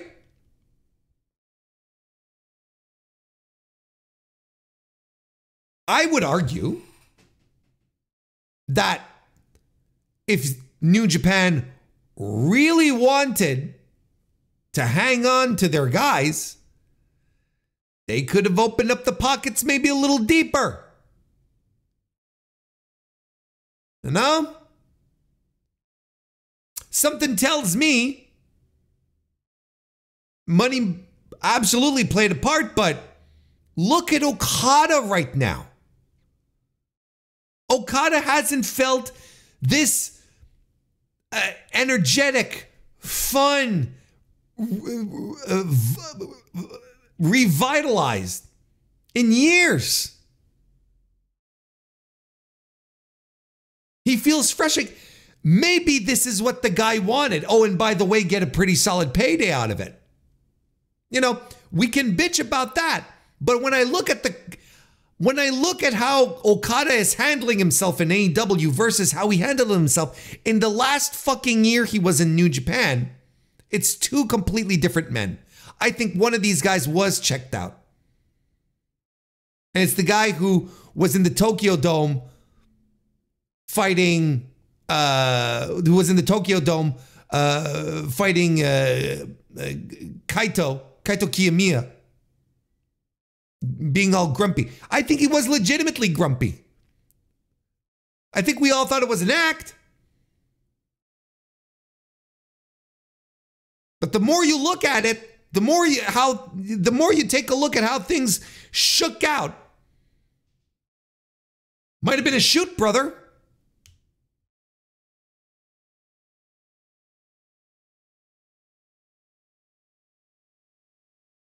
So I understand the sentiments and the perception is there. But I feel like a lot of people are being very, a lot of people are complaining about AEW, New Japan feeder system to AEW. I think a lot of people who are complaining on that are not putting enough blame on Bushiroad, New Japan, for letting these people go without a fight. And if it was a fight, they lost it. That's all.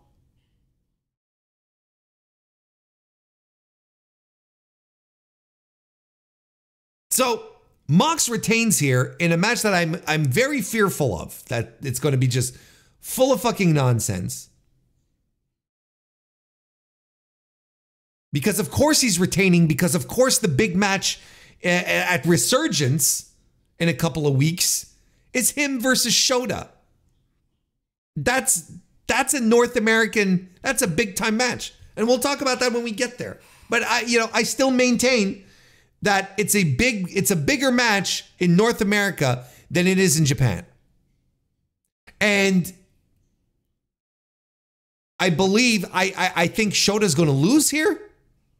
I think he's going to lose he's going to lose not here, but he's going to lose his shot to his match against Moxley in a couple of weeks at Resurgence. And that it's not as bad for him to lose here in North American soil than it is in Japan. in front of a live Japanese crowd, I think that would be better. That's worse off for him. But we'll talk about that in another instance. Shingo Takagi versus Gabe Kidd for the never openweight title. Look, if we want to turn the never title back to being the bad motherfucker title again, this is the guy and this is the match. There's a lot of people who are very, very low on Gabe Kidd. I am not one of these people. I like the Gabe Kidd that is presented in 2024. I like the unhinged persona. I like the fire. I like the unpredictability. It doesn't bother me. In fact, I like it. But I know there's a lot of people who are very, very bothered about it. I don't know why. But look, Kidd I think he's a good wrestler. I think he's able to do some great things in the ring, especially when he has the appropriate opponent. You couldn't have a better opponent than Shingo Takagi, who's one of the best wrestlers on the planet. This is going to rule. It's going to be brutal. They're going to kick the shit out of each other, and I am excited for it. I am here for it. Why wouldn't I be? This rules. Shingo retains, but Jesus Christ, it's going to be a fight. A fight. This will... my prediction, are you ready for this? Match of the weekend. Gabe Kidd's going to show up. Shingo's going to get everything out of him, and Kidd is going to show up. As opposed to Kenta in his match with partner Chase Owens against Bishamon for the IWGP tag team titles. Kenta's going to try and work as little as possible. Why are we watching? See, this is the thing.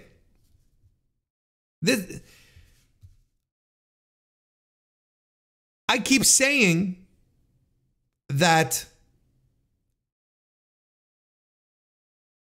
I keep saying over and over again that the titles are not the titles. That the tag team division in New Japan is one of the most laughably poor on planet Earth. And you can try to make them as great as you want, but it hasn't been good for years. It's never been a true concern. There are 2 sets of tag team titles, 3 sets of tag team titles in this company, while there should only be 1, and they should be fucking open weight.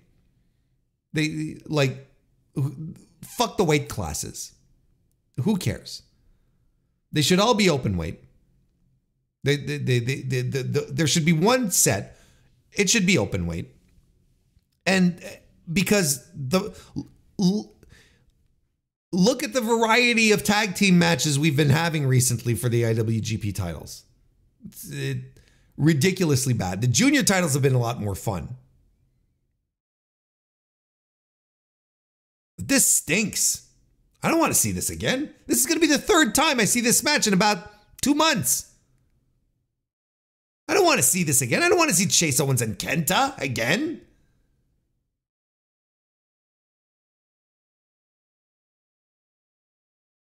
Overall, I think night 1 has a little more potential than night 2. But folks, we got to say something. We got to say something very real here. This is not a great card.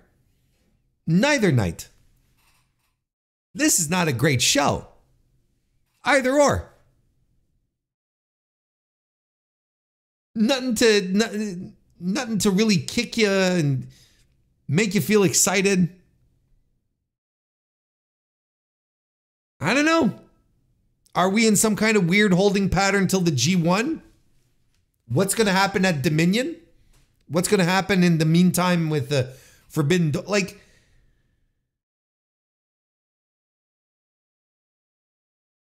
I thought the Windy City Riot show was pretty good. But these, man.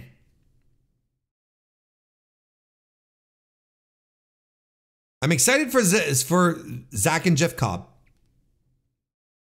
And I'm excited for Gabe Kidd versus Shingo. And I feel like I'm on an island for that one too. I don't think this... this is not going to be my expectations for this show are not very high. So hopefully I can get pleasantly surprised. But as it stands right now, I'm not really excited for any of this.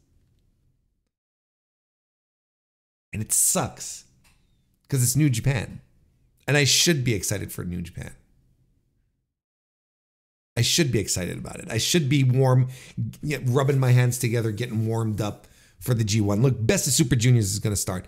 Last year, Best of Super Juniors was the best tournament they put on. Best of Super Juniors 30 was tremendous stuff. Will they be able to reach that level against they have the talent. The juniors have been great. I wouldn't be shocked. But I'm still, I still have the G1 milling in the back of my head.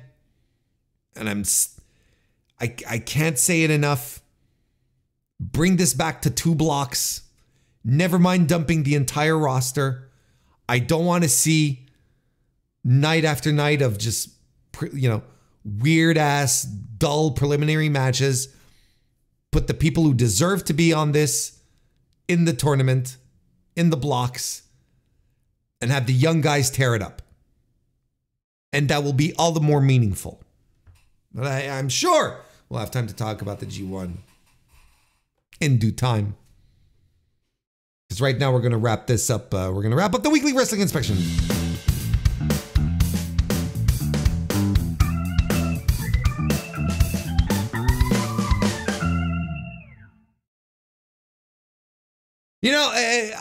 I was preparing today's show, and I was getting all my notes together, and I'm like, man, I don't know. It was one of these where I'm looking over my notes, and I'm like, shit, I don't have a lot of topics. Not all the topics are super interesting. How am I going to be able to talk about this for so long? I'm not going to make time. It's going to be shitty. It's going to be a bad podcast. At the very least, we're about to hit the three and a half hour mark. So good for me. But good for you for hanging out this entire time. Cheers to you for the test of stamina here as well. I want to thank you all for joining me. It was such a pleasure to do this once again. I will be back on Thursday, I should say. Today is Tuesday, but I will be back on Thursday for another AEW Dynamite review, which of course we will be excited to talk about. And there's so much stuff to talk about. We'll be back next week with, we're going to have some reviews. So reviews are fun. So hope you all have a great week. Hope you all have a great weekend. Enjoy all the wrestling. And I will see you next time.